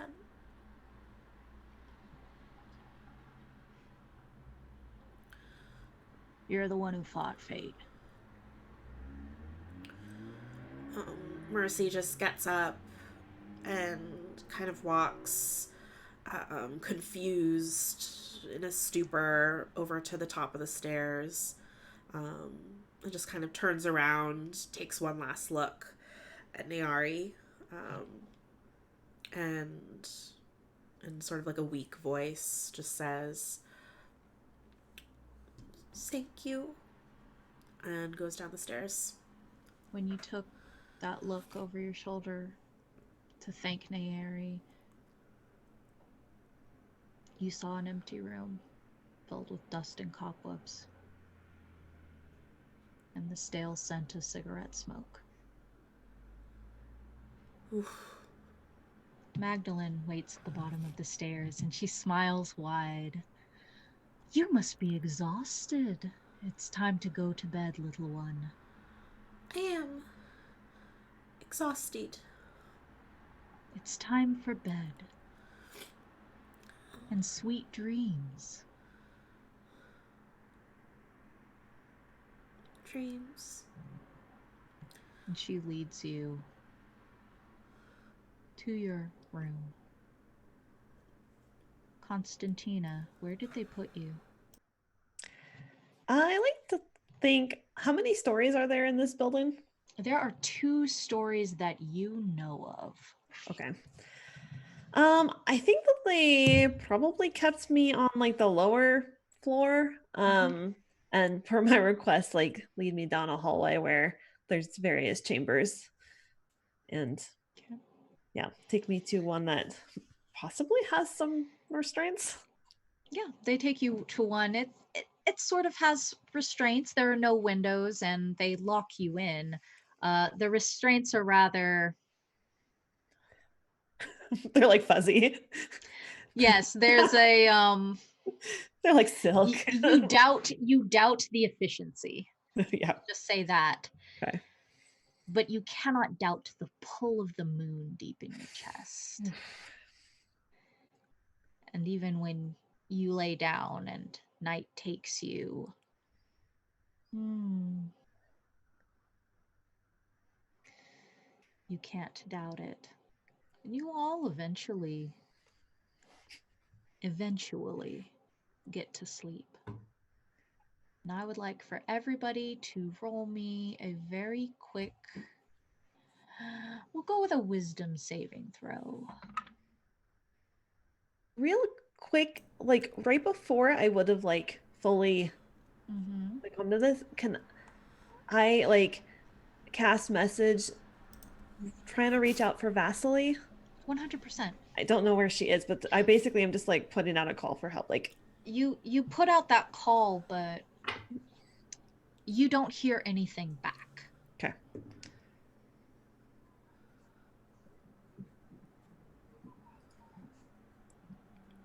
Saving throw? Oh, I got 18. With the die.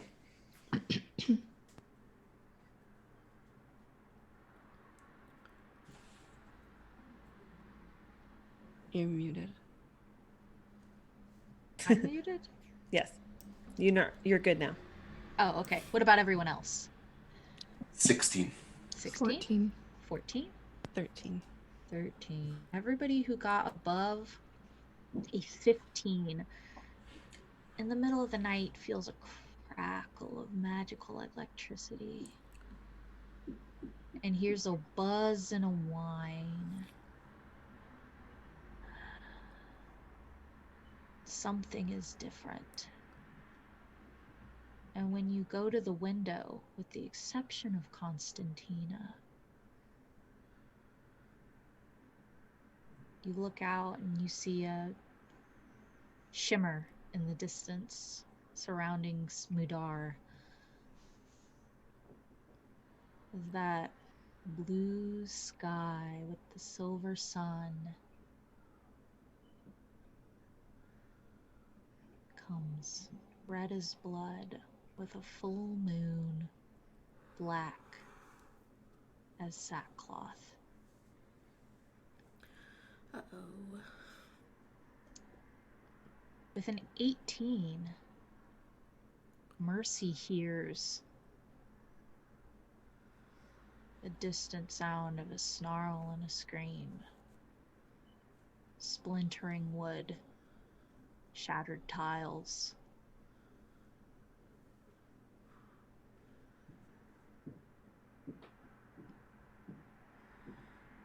Do I recognize the scream?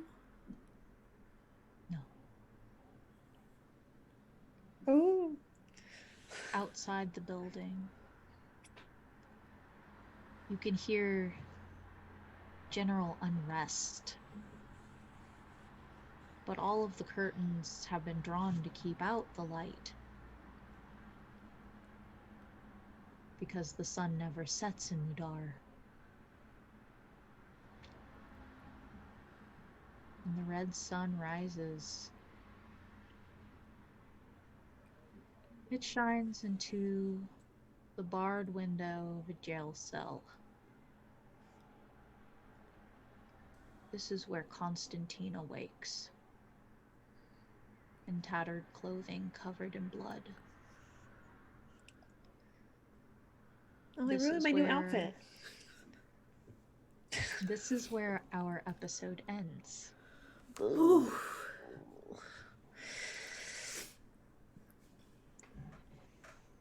Can I pretend like I took my cute new clothes off? Yes, you put on pajamas. Very important point. Let's retcon this. I like just got a cute new outfit. And Yeah, 100%. You put on pajama jammies. Okay. All right. Who's ready for shout outs? Let's start with Willie. Howdy, I've been Willie. You can find me usually on Twitter at @thewillieboo. Right now, I am working on either meme frogs or some Eldritch daydreams. So come talk to me if you want. Kat. I'm Kat Kruger. You can find me online at Kat Kruger on Facebook, Instagram, Twitter. And currently, well, actually at the end of the month, I've got a piece in an anthology coming out called Unbridled. It's about unicorns and hags. And then I've got another piece, an adventure coming out in Unbreakable, which is all Asian creators. And that one's TBD, but Unbridled's coming out on the DMs Guild on March 30th. Yay. Hey, Ashley. Hi, I'm Ashley Warren. Whew, I'm like, sorry, recovering from that crazy episode. I am on Twitter at AshleyNHWarren. My website is scribemind.com. I have a lot of things happening right now. I do invite you to check out the RPG Writer Workshop if you're interested in creating your own content for D&D or other similar rule sets. Our website is www.rpgwriterworkshop.com, but we've discounted all of our courses right now because of this lovely fun pandemic we're all in, and we have a lot of free resources, including our Discord channel. So we're inviting folks who are homebound for the foreseeable future to join our community. Lisa? Sorry. That's me. I've been Lisa Penrose. I am the brand manager for Dungeon Masters Guild and social media manager for D&D. And I'm also a host of the show D&D Community, which you maybe watched earlier today. But we also have a special ECCC online panel show happening tomorrow on the Very Very Spaceship Twitch, and hosted on this Twitch. That's happening at 3 p.m. Pacific time tomorrow. It's just Saturday. We're going to talk about tea and D&D. It's going to be super fun. You can follow me at Lisa Penrose on all the socials. And if you like this show, follow at Miss Tales D&D on Twitter, or go to talesfromthemist.com to join our Discord, listen to podcast episodes, all the fun stuff. And go to FridayTea.com to get our new tea set that we talked about at the beginning of the episode. 4 teas, 1 for each cast member. And it's super delicious. I drank the Mercy tea today. It was real yummo. All right, Ms. Hadil. Me, your friend Hadil. You can find me online wherever social media profiles are sold at Twittysuch, TWITTYSUCH. I probably am not going to be doing any social media until the end of April because all of the schools in the area are closed. So, am I going to run screaming out of my window soon? Today was only day 1. And yes, I will. Please help. Please send help. Call the police. I am tired of being inside. Also, it snowed for 5 minutes today, so God is dead. And it's me. It's TK.